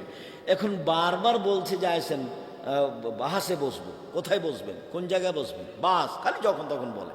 তুমি যে ভারী বেকায় দেয় যে আমি তো আপনাকে মানুষই মনে করি না। ভাই আমি কি বসবো? ওই বাক্যটুকু বলেছি তা খুব নিরুপায় হয় যে তুমি মানুষকে গালি দাও, বদনাম করো আলেম মানুষ হয়ে, তো তোমার কাছে আমার বসার কি আছে? ইমাম বুখারীর জীবনীতে লেখা আছে যে একটা ছাত্র, খুব বড় মাওলানা, গেছে ইমাম বুখারীর কাছে। না, ইমাম বুখারী গেছে একজন বড় মাওলানার কাছে হাদিস শিখতে। ও খুব বড় মাওলানা, দেশে পরিচিত মানুষ। ইমাম বুখারী তার কাছে হাদিস শিখতে গেছে। তো সেই লোকটা একটা পাত্র দেখিয়ে ঘোড়া ধরেছে। পাত্রটা নিয়ে গেছে, তখন ঘোড়া মনে করছে যে পাত্রে কি আছে? খাবার আছে। তো যেমন এভাবে ধরেছে, ঘোড়াটা চলে এসেছে। যেমন চলে এসেছে, পাত্রে কিছু ছিল না, তেমনি ধরে নিয়েছে। দৃশ্য দেখে ইমাম বুখারী বলছেন, আমি চলে গেলাম, আসসালামু আলাইকুম। কেন? তুমি যে শিক্ষার জন্য আমার কাছে এসে? জি না, আমি আপনার কাছে শিক্ষা অর্জন করবো না। আপনি যদি একটা পশুকে ফাঁকি দিতে পারেন, তাহলে আমাকেও ফাঁকি দিতে পারেন, অতএব আমি আপনার কাছে শিক্ষা নিব না। এই যে বাচ্চাকে জুজু বুড়ির ভয় দেখানো হবে না রাতে, চুপ থাকো জুজু বুড়ি আছে, চুপ থাকো জুজু বুড়ি, এইটা মিথ্যে, এটা বলা হবে না। মায় বলছে আয় আয় একটা জিনিস দেবো, আয় বাবু, আয় আব্বু, আয় আব্বু, আয় একটা জিনিস দেবো, কিছুই দেয়নি, এসে কোলে নিয়ে নিয়েছে। ওটা বলা হবে না, ওটা মিথ্যা আল্লাহ রাসূল না করেছেন, এটা মিথ্যা আল্লাহ রাসূল না করেছেন। শুনুন, ভালো চাল চলন দিয়ে বড় বড় তিনটে ইবাদতের নেকি হয়। এক, জিহাদ; দুই, তাহাজ্জুদ; তিন, নফল সিয়াম। চলেন এবার অবাক, আমি বলিনি ভাইজান, আল্লাহ রাসূল বলছেন এভাবে। ভালো চাল চলন দিয়ে বয়স বেশি হয়, ভালো চাল চলন দিয়ে টাকা পয়সা বেশি হয়, ভালো চাল চলন দিয়ে বয়স বেশি হয়, ভালো চাল চলন দিয়ে টাকা পয়সা বেশি হয়। আল্লাহ রাসূল বলছেন, মান সাররাহু আইয়ুবসাতা লাহু ফি রিজকিহি ওয়া ইনসালাহু ফি উমরিহি। যে চায় তার টাকা পয়সা বেশি হয়ে যাক, যে চায় তার বয়স বেশি হয়ে যাক, যে চায় তার টাকা পয়সা বেশি হয়ে যাক, যে চায় তার বয়স বেড়ে যাক, ফালইয়াসিল রাহিমাহু, সে যেন ভালো চাল চলন করে। বোঝা গেল না কথা? ভালো চাল চলন দিয়ে কি বেশি হয়? বয়স এবং সম্পদ। কাজের লোককে ভাবে গালি দিতে হবে না, যদি না চলে ছেড়ে দিতে হবে। আর কাজের লোক নিতে হবে দুইটা গুণে: এক, বিশ্বস্ত; দুই, শক্তিশালী। দুইটা গুণ থাকবে। কাজের লোক কি হবে? দুইটা গুণ। এক কি? বিশ্বস্ত। দুই, শক্তিশালী। এ কথা কোথায় আছে? কোরআন মাজিদে। কার ঘটনায়? মুসা আলাইহিস সালামের ঘটনায়। মুসা আলাইহিস সালাম তো দেখলেন যে সবাই তো ভিড় করে ইদারা থেকে পানি উঠে পানি খাওয়াচ্ছে, ওইখানে দুটা মেয়ে দাঁড়িয়ে আছে কেন, কি ব্যাপার?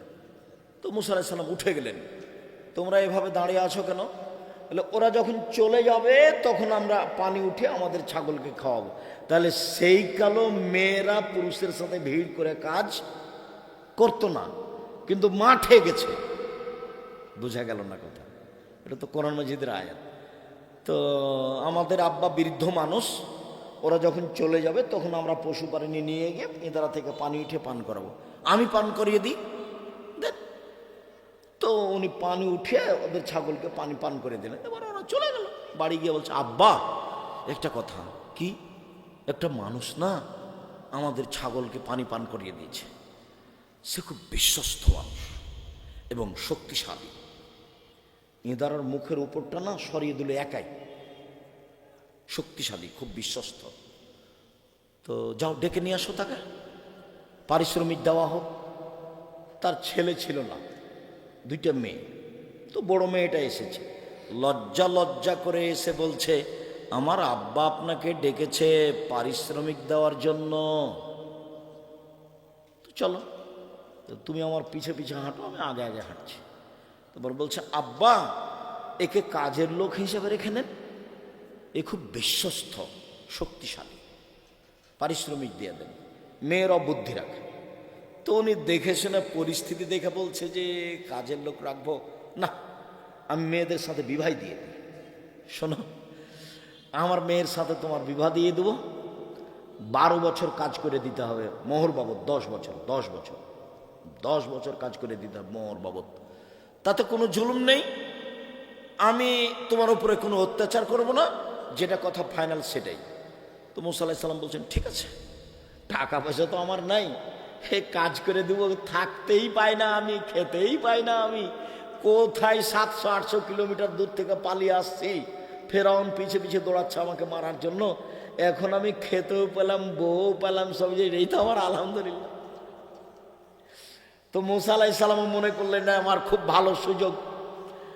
মুসা আলাইহিস সালামের শ্বশুরও মনে করলেন যে হ্যাঁ, খুব ভালো একটা কাজের লোক পেয়েছি, এরকম কাজের লোক আমি জীবনে কোনোদিন পাইনি। এই কথাও ঠিক, তাই না? কথা এই কথাও ঠিক যে কাজের লোক একটা মজবুত বিশ্বস্ত।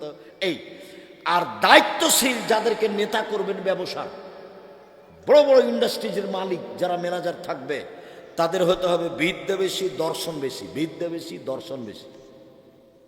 ফিলিলমে অল জিসমে, একটা খাটো ফাটো একবারে ছোট বাঁকা বাঁকা এরকম লোক দায়িত্ব দিবেন না, মুখখান ভ্যাংচা ট্যাংচা এরকম দিবেন না। কেমন দিবেন?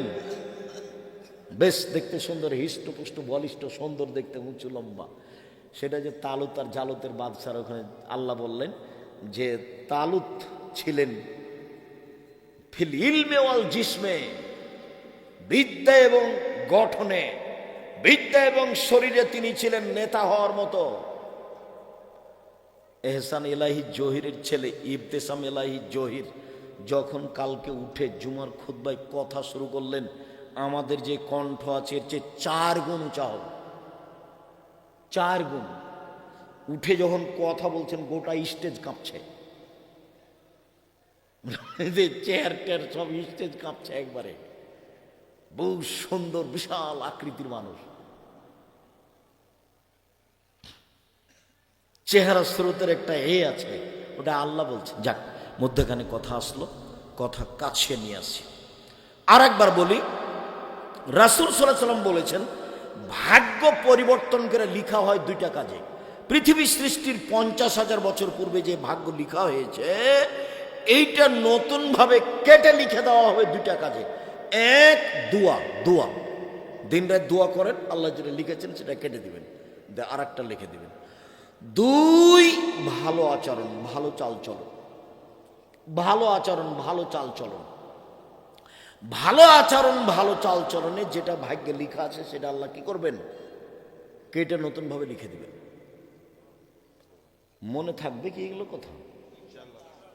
হাদিস সব প্রায় বুখারী মুসলিম।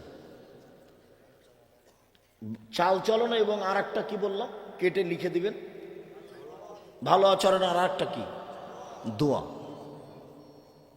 খুব বেশি চাইতে শিখতে হবে। আজান হলে আগে মসজিদে যেতে হবে, 2 রাকাত সালাত আদায় করে হাত তুলে দোয়া করেন। হাত তুলে দোয়া তো আমরা তুলে দিইনি, জামাতবদ্ধভাবে হাত তুলে দোয়া চলবে না বলেছি। যখন তখন হাত তুলে দোয়া করেন, বাড়িতে করেন, রাতে উঠতে শিখেন। কারফিউ জারি থাকবে আজ থেকে বাড়িতে। এটা কোন এলাকা? নাসিরাবাদ এলাকা, ত্রিমোহনী। বাড়িতে কারফিউ জারি থাকবে। দিনী বোন আপনি শুনছেন? ঘুমিয়ে গেছেন না কিনা গল্প করছেন? এই মেয়ে, কথা বলছো কেন? কথা বলছো কেন? শরম পাও না? তোমার জন্য তো এসেছি আমি কত কষ্ট করে। সম্মানিত দিনী বোন, আপনাকে আমি সৎমা হওয়া চাই না, আপনার আমি সৎমা হওয়া চাই না, আপনার আমি মা হওয়া চাই। চামড়া তুলে দেবো, ওভাবে আছিস কেন? মাথায় কাপড় না দিয়ে বাইরে গেলি কেন? চুল বাঁকা করে চিরুনি করেছিস কেন? চুল সোজা করে চিরুনি কর। খোপা উপরে বেঁধেছিস কেন ধামাওয়ালিদের মতো? নিচে কর, বেনি গাঁথে রাখ। পশুর মতো বের হচ্ছিস কেন? কে বলবে এগুলো? মা, এই চামড়া তুলে দেবো একবারে। ওটা বোরখা পরলি কেন? ঢিলা ঢালাটা পর। এগুলো কে বলবে? মা। আপনাকে আমি মা হওয়া চাচ্ছি, আমি সৎ মা হওয়া চাইনি। আমি আপনাকে কষ্ট দিনি। আপনার স্বভাব যদি ভালো না হয় মা হয়ে, তাহলে আপনার মেয়ের আপনাকে সৎমা বলাই উচিত। সৎমা বলাই উচিত। মা হতে শিখেন। সম্মানিত দিনী ভাই বোন, রাসূল সাল্লাল্লাহু আলাইহি ওয়াসাল্লাম বলছেন, পৃথিবীর মানুষ শুনে রেখো, সদাচরণ রাহমান থেকে বের হয়েছে। রাহমান একটা শব্দ যার অর্থ হলো দয়া। তো সদাচরণটা দয়া থেকে বের হয়েছে। এবার আল্লাহ বলছেন, এই সদাচরণ মান ওয়াসালাকে ওয়াসালতহু অমান কাতাকে কাতাতহু। তোকে যে নিবে আমি আল্লাহ তাকে নিব, তোকে যে ছেড়ে দিবে আমি আল্লাহ তাকে ছেড়ে দিব। সদাচরণ নেই যার, আল্লাহ নেই তার। সদাচরণ আছে যার, আল্লাহ আছে তার। সদাচরণ নেই যার, আল্লাহ নেই তার। ও কিভাবে খেতে পায়? হিন্দু যেভাবে পায়। হিন্দু খেতে পায় না তো কিভাবে খেতে পায়? সদাচরণ নেই যার, ইহুদি যেভাবে পায়। সারা দেশের মুসলমানকে খ্রিস্টান বানানোর জন্য কত তারা স্কুল কলেজ সব তৈরি করছে, জমি জায়গা কিনছে, চট্টগ্রাম দখল করছে। তো আল্লাহ কি জানে না? দেখতে পায় না? তারপরে ওরা সব কিছু করে ফেলছে। তো যার সদাচরণ নেই ও ওর সাথে থাকবে, ওর যেটা চলে সেটা আরও চলবে।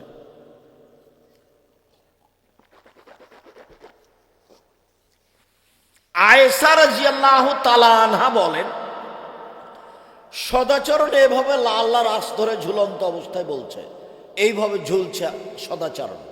সদাচরণের জন্য একটা রূপরেখা আছে। ঝুলে বলছে, পৃথিবীর মানুষ শুনে রেখো, আমি সদাচরণ বলছি, মান ওয়াসালানি ওয়াসালাহুল্লাহ। আমাকে যে নিবে আল্লাহ তাকে নিবেন। ওমান কাতানি কাতাহুল্লাহ।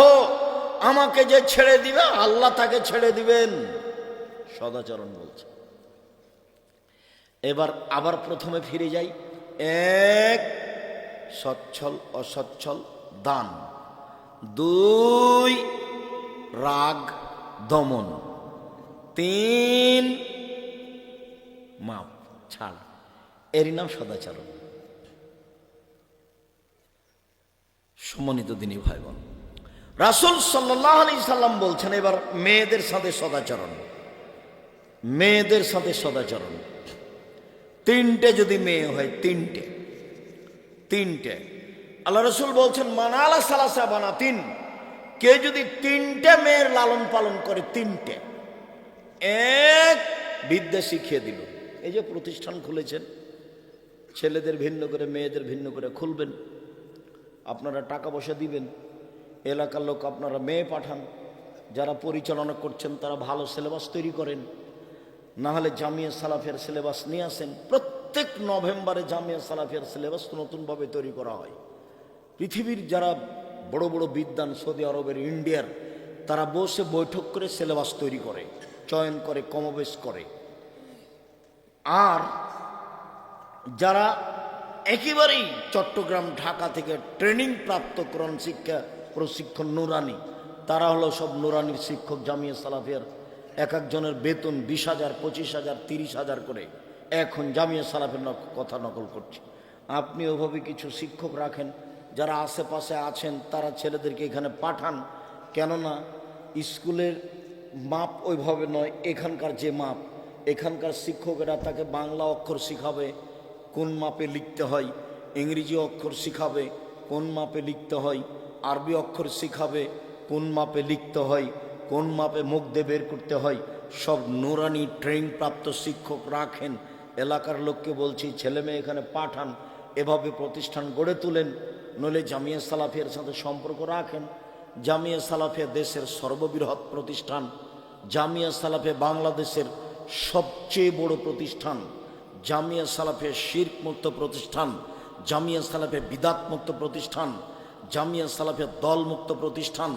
জামিয়া সালাফে হিংসামুক্ত প্রতিষ্ঠান, জামিয়া সালাফে আপনার সংগঠন মুক্ত প্রতিষ্ঠান, জামিয়া সালাফে দেশের সর্ববৃহৎ আয়তনে, যেটা কালকে সম্মেলনে গেছিলেন, এটা প্রায় 100 বিঘা জমির উপরে। কালকে তো আপনারা গেছিলেন মনে হয় সবাই, নিজের জিনিস দেখে আসবেন একদিন, জাননি কেন? বারাকাল্লাহ, জাযাকুমুল্লাহ খায়ের। ওখানে একটা মসজিদ তৈরি হচ্ছে, যেটুকু পাইলিং হয়েছে তাতে প্রায় 2 কোটি টাকা খরচ আছে। যেটুকু আপনার পিলার হয়েছে, ঢালাই হয়েছে, তাতে প্রায় 2 কোটি টাকা খরচ আছে। একদিন দেখবেন মসজিদ হয়ে গেছে, নিজের জিনিস, 7 থেকে 10,000 মানুষ একতলায় সালাত আদায় করতে পারবে। মসজিদের এরিয়া জমি হলো 2 একর, 200 শতক। মেয়েদেরটা আছে প্রায় 22 বিঘা জমির উপরে। আমার কামাল ভাইয়ের মেয়েরা যখন ওখানে থাকতো তখন তো পেশাবের জায়গা ছিল না, পায়খানার জায়গা ছিল না, গোসলের জায়গা ছিল না, খুব সংকীর্ণ। এখন 22 বিঘা জমির উপরে গেলে মেয়েদের, তারা এখন 5 তলা বিল্ডিংয়ে থাকে, পেশাব পায়খানা সব ভিন্ন ভিন্ন, ক্লাস ভিন্ন। রাজশাহী যেটা, সেটা 40 বিঘা জমির উপরে। যেটা মেয়েদের রাজশাহী, সেটা 77 বিঘা জমির উপরে। যেটা দিনাজপুরে, সেটা প্রায় 20 বিঘা জমির উপরে। 5,000-এর বেশি ছেলে মেয়ে পড়াশোনা করে। 300 জনের বেশি শিক্ষক শিক্ষিকা আছেন, যাদের এখন বেতন লাগছে প্রায় 40 লক্ষ। নিজের প্রতিষ্ঠান যাবেন দেখতে, প্রতিষ্ঠানটা গ্রামে তৈরি করছেন, সেভাবে তৈরি করেন, মাপ, সিলেবাস, শিক্ষক, ছেলে মেয়ে সব মিলে চিন্তা ভাবনা করে কাজ করেন। এক মেয়েকে বিদ্যা শিখিয়ে দিল, এবার বাপ মেয়ের সাথে সদাচরণ। 2 মেয়েকে শিষ্টাচার শিখিয়ে দিল। 3 মেয়ের সাথে সদাচরণ করলো। তাহলে এই মেয়েরা 3টে বিচারের মাঠে বাপকে জাহান্নাম থেকে বাঁচানোর জন্য অন্তরাল হবে। ওদিকে জাহান্নাম, এদিকে মেয়ের পিতে, মধ্যে মেয়েরা, বেঁকে বসবে মেয়েরা। আমার আব্বাকে আগে জান্নাতে দিতে হবে, তারপরে কোনো কথা। এই দেখেন, আল্লাহ নবী বলছেন, কুন্না লাহু সিতরান মিনান নারে, মেয়েরা পিতার জন্য অন্তরাল হয়ে যাবে। 10টা ছেলে যদি মাস্টার ডিগ্রি পাস করেন তো 1 পয়সা লাভ হবে না। ইন্না লিল্লাহি ওয়া ইন্না ইলাইহি রাজিউন। তাহলে ছেলেকে পড়াবো কেন? জন্ম দিয়েছেন এই জন্য, ওটা আপনার জিম্মেদারি। জন্ম নেওয়ার সাথে সাথে তাহানিক করে নিয়ে আসতে হবে। তাহানিক বুঝেন আপনারা? খেজুর চাবিয়ে একবারে গোড়া করে বাচ্চার জিবার উপরে দিয়ে দিবে। চাচি, চাচা, কোনো আলেম মানুষ, পরহেজগার কারো মানুষ কাছে তাহানিক করে নিয়ে আসবেন। এটা বাপ হিসেবে, মা হিসেবে বাচ্চার প্রথম কাজ। 7 দিনের দিন মাথা নেড়ে করবেন, একটা ছাগল জবে করবেন, নাম রাখবেন, চুল পরিমাণ রূপা সমমূল্য দান করে দিবেন। 7 দিনের দিন, 14 দিনে চলে না, 21 দিনে চলে না, আকিকা দিতেই হবে। চাপায় নবগঞ্জের ভাষাতে আপনি তো দিবেন, আপনার বাপকে দিতে হবে, দিতেই হবে। কর্জ করে দিবে, কর্জ ভিক্ষে করে দিবে, দিতেই হবে। কানা ছাগল দিবে, ল্যাংড়া, খোড়া। ও তো আর কুরবানি নয়, কুরবানি ভিন্ন জিনিস। কুরবানি মানে, ও কুরবানি, আরে কুরবানি মানে, কুরবানি মানে দেখো চোখ ঠিক আছে কি না, কুরবানি মানে কান ঠিক আছে কি না, কুরবানি মানে লেজটা ঠিক আছে কি না, কুরবানি মানে দাঁত উঠেছে কি না, কুরবানি মানে পাটা ঠিক আছে কি না, কুরবানি মানে খোরগুলো ঠিক আছে কি না, কুরবানি মানে মোটা তাজা কি না, কুরবানি মানে নগদ জান্নাত। এরা এখন ভাগে কুরবানি নিয়ে ব্যস্ত। ভাগে কুরবানি কেন নিয়ে ব্যস্ত? হুজুরে বলেছে, কে বলছে ভাগে চলবে না? আমি বলেছি ভাগের কোনো হিসাব নিকাশ নেই। টাকা বেশি আছে উট দিয়ে কুরবানি দিতে হবে, টাকা কম আছে গরু দিয়ে, টাকা কম আছে খাসি দিয়ে, টাকা কম আছে ছাগি দিয়ে, টাকা কম আছে ভেড়া ভেড়ি। নিচে নামে আসতে থাকেন নাকি নাসির? ভেড়া ভেড়িতে তো কম দাম সবচেয়ে, তো ভাগে গেলেন কেন? কে বুদ্ধি দিল? আমি কোনোদিন বলিনি ভাইজান, 90 সাল থেকে আমি কোনোদিন বলিনি। ও তো ভিন্ন জিনিস। রামাজানের শেষ দশকের চেয়ে কুরবানি জুলহিজ্জার প্রথম দশক বেশি দামি। 3টা কারণে: 1 কুরবানি, 2 হজ, 3 আরাফা। এই জন্য রমজানে আছে মাত্র একটা লাইলাতুল কদর, আর জুলহিজ্জাতে আছে কয়টা? 3টে। এই জন্য ওইটা বেশি দামি এটার চেয়ে। কুরবানি মোটা তাজা সুন্দর ঝকঝকে টকটকে, টাকা বেশি খরচ করে একবারে এক কাজ 10 বার দেখবেন, বাপে দেখবে, বেটা দেখবে, কাজের লোক দেখবে। আরে দেখলে টাকা পরেও ঝকঝকে কি না দেয়? বুঝাতে পারিনি কথা মনে হয়। টাকা কত লাগবে সেটা পরে, একবারে কান দেখ, পা দেখ, লেজ দেখ, দাঁত দেখ, এগুলো দেখ মোটা তাজা কিনা, সুন্দর দেখ, ঝকঝকে। জান্নাত কিনবো সেই জন্য। আর আঁকি কে ভিক্ষা করে প্রয়োজন। ভিক্ষা করবো কেন আব্দুর রাজাক সাহেব? অত নিচে নামেন কেন? আমি ওটা আমার গতি তাই বলেছি, আমি ভিক্ষা করতে বলিনি। আমি কথার গতি তাই সেটা বলি। আমি অত নিচে নামতে চাইনি। কর্জ করে দিবেন, ঋণ করে দিবেন, দিতেই হবে। কানা ছাগল দেন, খোড়া দেন, ল্যাংড়া দেন, 3 মাসের দেন, ওদের দিতে হবে, এটা জরুরি। বাচ্চা হাঁটতে শিখেছে, এর কাছে দোয়া নেন। বাচ্চা নিয়ে যে পরের মানুষের কাছে নিয়ে যান, বলেন চাচা আমার ছেলেটার জন্য মাথায় হাতে একটু দোয়া করে দেন তো চাচা। হুজুর আমার ছেলের মাথায় হাতে একটু দোয়া করে দেন। সাহাবীগণ কত প্রমাণ রাসূলের কাছে গিয়ে বলছেন আমার ছেলেটার জন্য দোয়া করে দেন।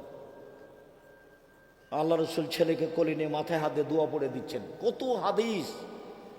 সব সময় বলবেন চাচা আমার ছেলেটার জন্য দোয়া করবেন, আমি আমার ছেলেটাকে একটা উচ্চ শিক্ষিত করতে চাই, দিনের বড় খাদেম করতে চাই। এই দেশের মানুষ যেন তার মুখের উপরে দাঁড়িয়ে সাহস করে কথা না বলতে পারে, এরকম একজন বিদ্বান করতে চাই, যার কথা জাতি শুনবে। এটা স্বাদ নিয়ে আমি দিন কাটাচ্ছি। চাচা আমার ছেলের জন্য দোয়া করবেন, খালা আমার ছেলের জন্য একটু দোয়া করবেন, খালা আমি এটা চাচ্ছি। আপনার মুখখান খুলতে পারেন না মানুষের কাছে? কথা বুঝাতে পারিনি মনে হয়। এক, মেয়েকে বিদ্যা শিখিয়ে দিল। 2, শিষ্টাচার শিখিয়ে দিল। 3, ভালো চাল চলন করলো। এই সদাচরণ, ভালো চাল চলন করলো। মেয়ের সাথে খাস্টা মেস্টা আচরণ করলো না। তাহলে বিচারের মাঠে মেয়েরা অন্তরাল হবে। তো ছেলে মানুষ করে কি হবে? ছেলে ভালো হলে আপনার জন্য দোয়া করবে, বা সেটি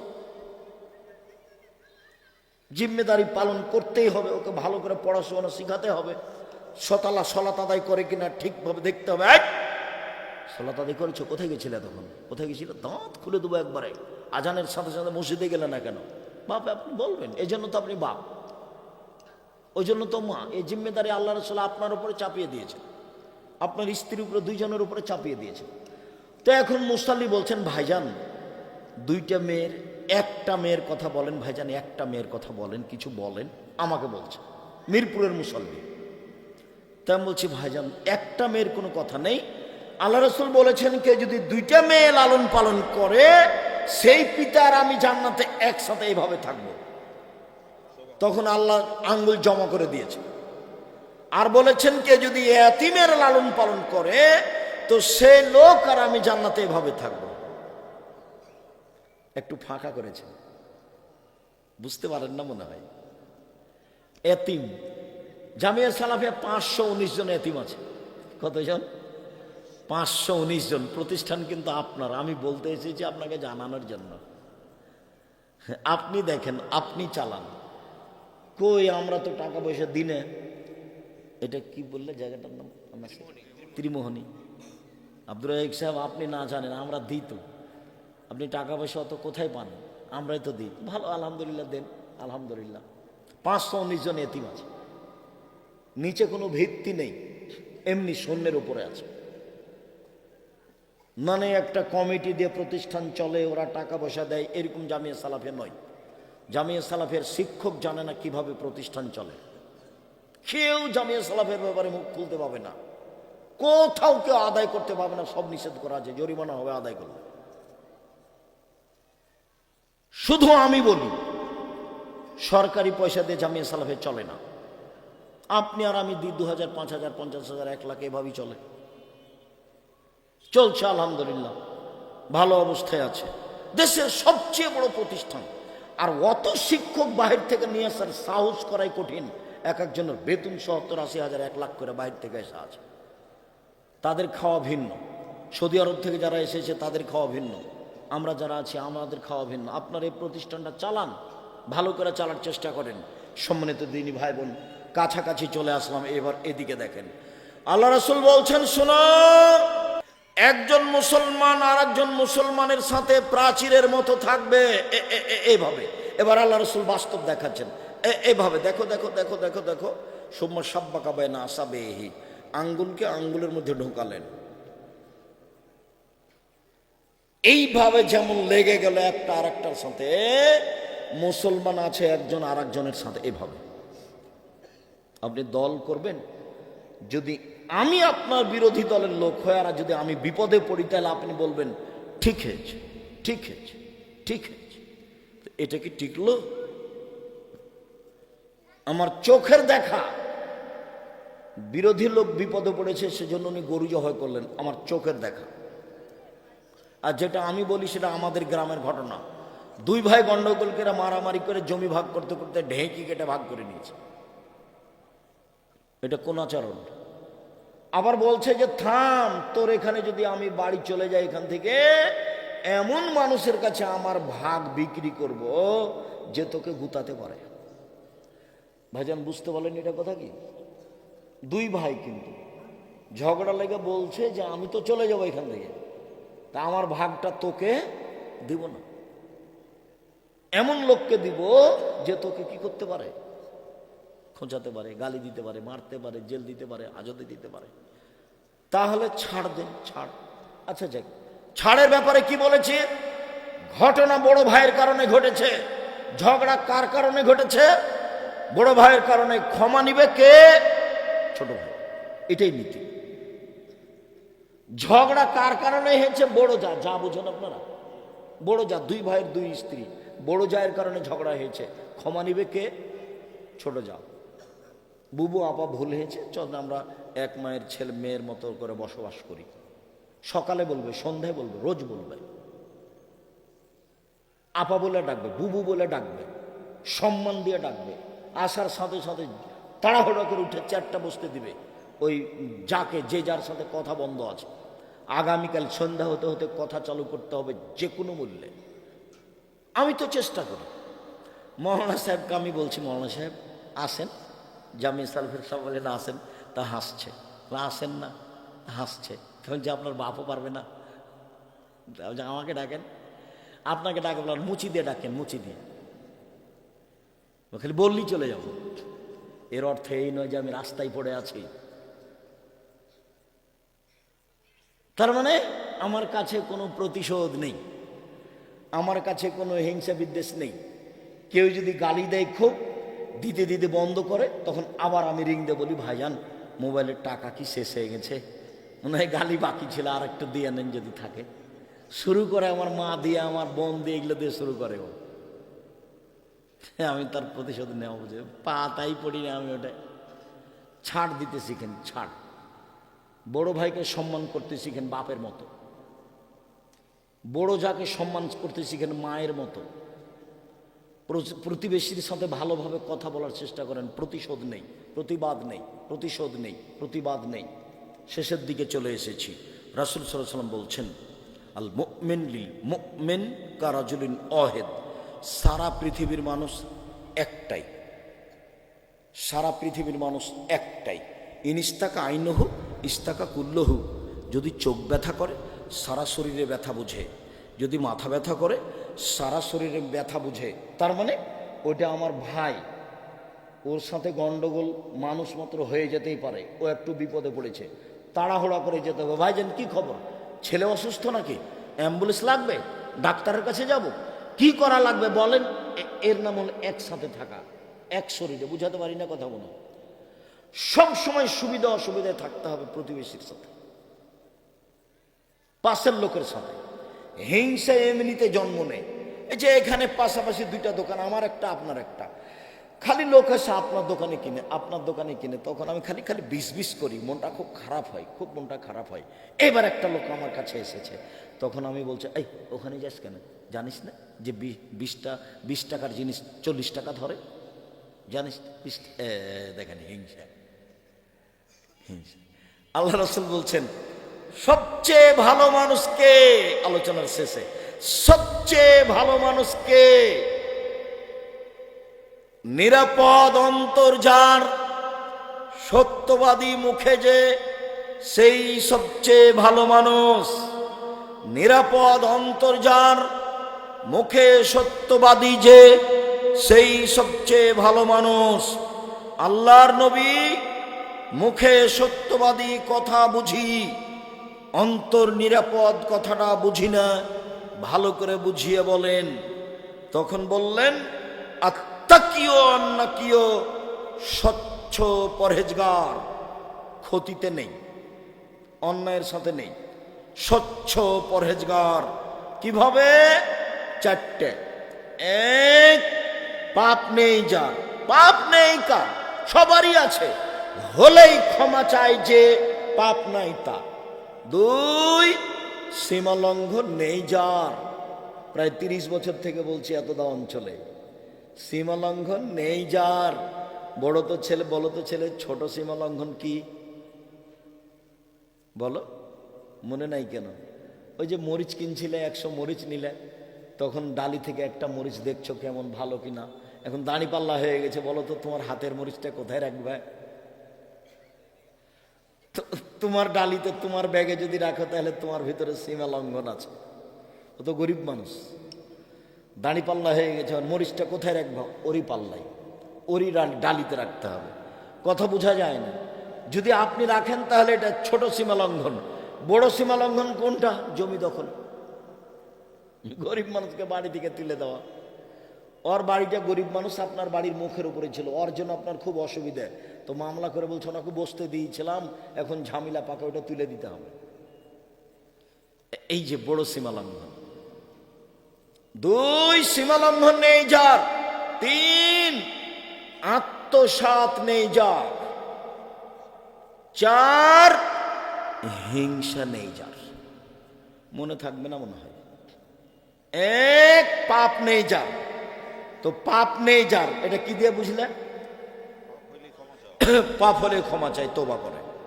দুই, সীমা লঙ্ঘন নেই যার, এটা হলো ছোট, ওটা হলো বড়। তিন, আত্মসাৎ নেই যার। আত্মসাৎ বড়, ওই যে পদ্মা সেতুর টাকা, রাস্তার টাকা, আত্মসাৎ। ছোট আত্মসাৎ কি? গ্রামের লোকের ছেলেরা একটা কাজ করবে, ছেলেরা সবাই মিলে টাকা উঠিয়েছে 20,000 দিয়ে, বলেছে তোরা 2জন বাজার করে আয়। তো 2জন বাজারে গেছে, তখন 2জন বলছে চা খাইতে হবে রে, নাস্তা করতে হবে। তো ওরা 20 টাকা নাস্তা করেছে। নাস্তা করে তখন জিনিসের দাম বাড়িয়ে বাড়িয়ে 20 টাকা ওর মধ্যে লাগিয়ে দিয়েছে। ধরবে সেই জন্য এখানে এই যে 20 টাকার আত্মসাৎ, এটাও আত্মসাৎ, ওটাও আত্মসাৎ। বোঝা যায়নি? এর নাম আত্মসাৎ। মানুষকে পরীক্ষা করলে টাকা দিয়ে পরীক্ষা করতে হবে, জামিয়া সালাফের বোর্ডিং চালিয়ে পরীক্ষা করতে হবে। টাকা 500, 700, 1000, 2000 ছাত্র, বাপরে এত টাকা কোথায়? হাট বাজার করতে প্রতিদিনই যাই, কিভাবে ঠগাই, কিভাবে ঠগাই। তখন একবারে অল্প দিনেই 2-3 লাখ টাকা মেরে দিয়েছে। দেখতো খুব সুন্দর, দাড়িও খুব ঝকঝকে। কি ব্যাপার, ঘটনা কি? সবারই সন্দেহ হয়, টাকা গেল কোথায়? তখন ওকে ধরা বলা হচ্ছে, কি ব্যাপার, এরকম হলো কেন? তখন বলছে আমি আমার কাজে লাগিয়েছি। ঘুরতে ঘুরতে দেখা গেল যে অল্প সময়ে অনেক টাকা মেরেছে। ইন্না লিল্লাহি ওয়া ইন্না ইলাইহি রাজিউন। আল্লাহ রহম করো। শুনুন, ভালো হওয়ার 4টা পথ। এক, পাপ নেই যার। দুই, সীমা লঙ্ঘন নেই যার। তিন, আত্মসাৎ নেই যার। চার, হিংসা নেই যার। হিংসা এমনিতে জন্ম নেই স্বাভাবিকভাবে। এই যে 2 দোকান পাশাপাশি, বা দেখতে দেখতে একজন বড় হয়ে গেল, দেখলাম কালকে তার 5 লাখ টাকা, আজ না কিলে 50 লাখ টাকা। কিভাবে বাড়লো রে? ওকে দমাইতে হবে। এ দেখেন হিংসা, ওকে দমাইতে হবে, ওকে ঠকানোর চেষ্টা কর, এগুলো হিংসা। বাস, হিংসা নেই, ছাড়, প্রতিবাদ নেই, মামলা নেই, মোকদ্দমা নেই, ক্ষমতা নেই, দলীয় দাপট নেই, মাটির মানুষ, নিচে ভাবে থাকি, চিন্তা ভাবনা করে, বৈধ পয়সা দিয়ে ব্যবসা করি, ব্যবসা করে খাবো। দিনমজুরি করি যদি, তাহলে সন্ধ্যায় টাকা শেষ হবে। চাকরি করি যদি 25 দিনে শেষ হবে। জমি চাষ করি যদি অন্তরটা শক্ত হবে। কি করব? পার্টনারে ব্যবসা করি তো টিকে থাকা খুব কঠিন। একটুতে সন্দেহ হবে, মামলা হবে, মারামারি হবে, তো এটা থাক। ব্যক্তিগত করি। কি দিয়ে করি? চকলেট দিয়ে, কলা দিয়ে, কাপড় দিয়ে, চাউল দিয়ে, কোটি কোটি টাকা দিয়ে বিদেশ থেকে জিনিস নিয়ে আসি। কোটি টাকার মাল আসে, চট্টগ্রামে নামে, বলছে যে ঘুষ দিতে হবে, দেন। জিনিস বৈধ যদি থাকে, যদি ঘুষ দেওয়া লাগে, আপনি মাজলুম আরো জালেম, টাকা দিবেন। বিদেশ থেকে জিনিস আনছেন, জিনিসটা বৈধ হতে হবে, জিনিসটা মূল জিনিসটা, যেখানে যা টাকা লাগবে সেটাই দেন। কথা বুঝাতে পারেন? মূল জিনিসটা বৈধ হতে হবে। মূল জিনিসটাই হারাম, তখন আর হবে না। মূল জিনিসটা হারাম, তখন আর হবে না। সম্মানিত দিনী ভাই বোন, ব্যবসা করে খান, রুজিতে বরকত হবে। অসহায় মানুষ ভিক্ষা টাকা পয়সা পাবে, মা চাচি টাকা পয়সা পাবে। এদেশের প্রতিষ্ঠান আপনাদের টাকা পয়সা দিয়ে চলবে। রাসূলেরও চলেনি টাকা পয়সা ছাড়া, আমাদেরও চলবে না টাকা পয়সা ছাড়া। টাকা পয়সা ছাড়া কোনো পথই নেই, কোনো কাজই করতে পারবেন না। অতএব টাকা পয়সা উপার্জন করতে হবে, এই কথাই ঠিক, বৈধভাবে করতে হবে। আর বউখানকে একটু ভালো হতে হবে, হুঁশিয়ার। বউখান যদি হস্তিনী হয়, ওর খালি ধান্দা কাপড়ের, ওর খালি ধান্দা ঢং, তাহলে সুন্দর হবে না সংসার। ওর অভ্যাস হতে হবে এইভাবে। শুনুন, আমি এতদ অঞ্চলের গ্রামের মেয়ে, লবণ ভাতেই খুশি। যেই কাপড়ে আপনি খুশি সেই কাপড়েই আমি খুশি। চিকন কাপড়ে আপনি খুশি তো আমিও খুশি, মোটা কাপড়ে আপনি খুশি তো আমিও খুশি। যেভাবে আপনার চলে সেভাবে আমারও চলে। আপনার সেবা করে আমার জীবনটা মিশিয়ে দিতে চাই। আপনার সাথে থেকে আমি জান্নাত পেতে চাই। আমি কোনো অভিমান করতে চাই না, অভিমান নেই। অভিমান কি জিনিস? একদিন তুমি আমাকে ঢাকা যা চিড়িয়াখানা নিয়ে গেলে না, একদিন তুমি আমাকে দিনাজপুরের স্বপ্নপুরী দেখাইলে না, একদিনও তুমি আমার জন্য ভালো শাড়ি কিনলে না। তখন 3-4টে যখন অভিমান হয়নি, তখন শয়তান মহিলাটাকে বলেছে, তোর স্বামী কিছুই মানে না, তোর স্বামী কিছুই মানে না, তোকে কিছুই দেয় না। বল যে তোর ভাত খাবো না, তোর ভাত খাবো না, তোমার সাথে আমি থাকবো না, তুমি আমার কোনো কথাই শোনো না, তোমার সাথে আমি থাকবো না। থাকবে না তো যা, তালাক দিয়ে দে, তুই তালাক দিয়ে দে, থাকবো না, এক্ষুনি তালাক দে, এক্ষুনি তালাক দে। তো ঠিক আছে দিলাম, যা, 1 তালাক 2 তালাক 3, যা 100 তালাক দিলাম, যা যা যা। যখনই তালাক দেওয়া শেষ হয়েছে, তখন শয়তান চলে গেছে। ইন্না লিল্লাহি ওয়া ইন্না ইলাইহি। ছেলে মেয়ে 3টে আছে যে, এখন কিন্তু আর শয়তান নেই, এখন চলে গেছে ও। এতক্ষণ ওকে খেপিয়ে তুলেছিল, অভিমান হলে খেপাবে। মনে রাখবেন আমার দিনী বোনেরা, আছেন 2-1জন ঘুমিয়ে আছেন নাকি? অভিমান নেই। অভিমান যখন একটাও থাকবে না, তখন শয়তান বলবে গেলাম, কোনো পথ নাই আমার। আর একটু অভিমান থাকলে খালি শয়তান খোঁচাবে, তোর এইটা অভিমান মানে না, তোর ওইটা মানে না, তোকে ঈদের দিনে দেয় না, তোকে জাফলং নিয়ে যায় না, তোকে চিড়িয়াখানা নিয়ে যায় না, এর সাথে সংসার করিস না। এগুলো কে বলবে? শয়তান। সব সময় খারাপটাকে ভালো করে দেখায়, সব সময় খারাপটাকে ভালো করে দেখায়। এটাই হলো শয়তানের কাজ। ওকে যদি আপনি দেখতে পেতেন, তাহলে আপনি বুঝতে পারতেন ও কি করছে। আল্লাহুস সামাদ। ইহুদির কাছে কোনো কাজ নাই, খ্রিস্টানের কাছে কোনো কাজ নাই, হিন্দুদের কাছে কোনো কাজ নাই, যারা আকীদায় মাইর খেয়ে গেছে তাদের কাছে কোনো কাজ নাই, যারা মাযহাব মানে তাদের কাছে কোনো কাজ নাই, যারা বলছে আমরা আহলে হাদিস কোরআন হাদিস মেনে আছি, এদের কাছে আছে। খালি ঘুরছে, খালি ঘুরছে, খালি ঘুরছে।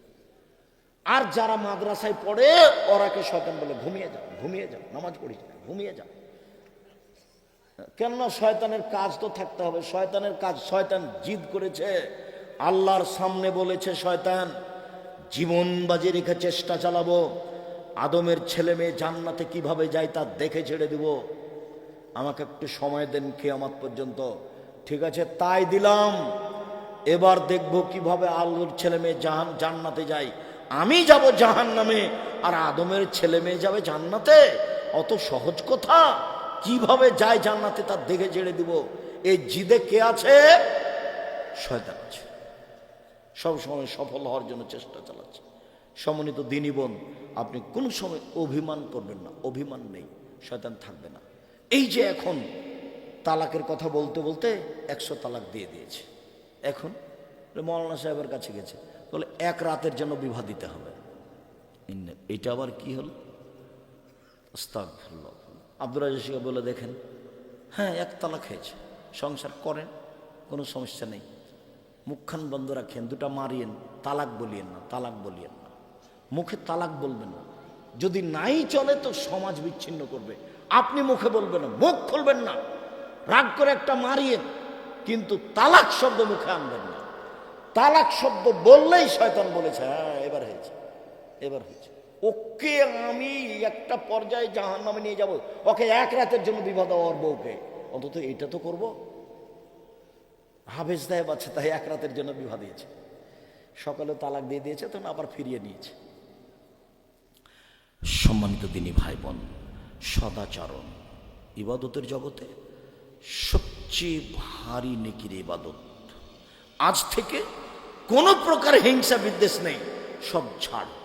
আজ থেকে এশার সলাতের পরে বাড়ির বাইরে থাকা নেই, গান বাজনা বাদ্যযন্ত্র নেই, দোকানে বসে আড্ডা পিটা নেই, বাড়িতে বসে গল্প মাজমা জমানো নেই।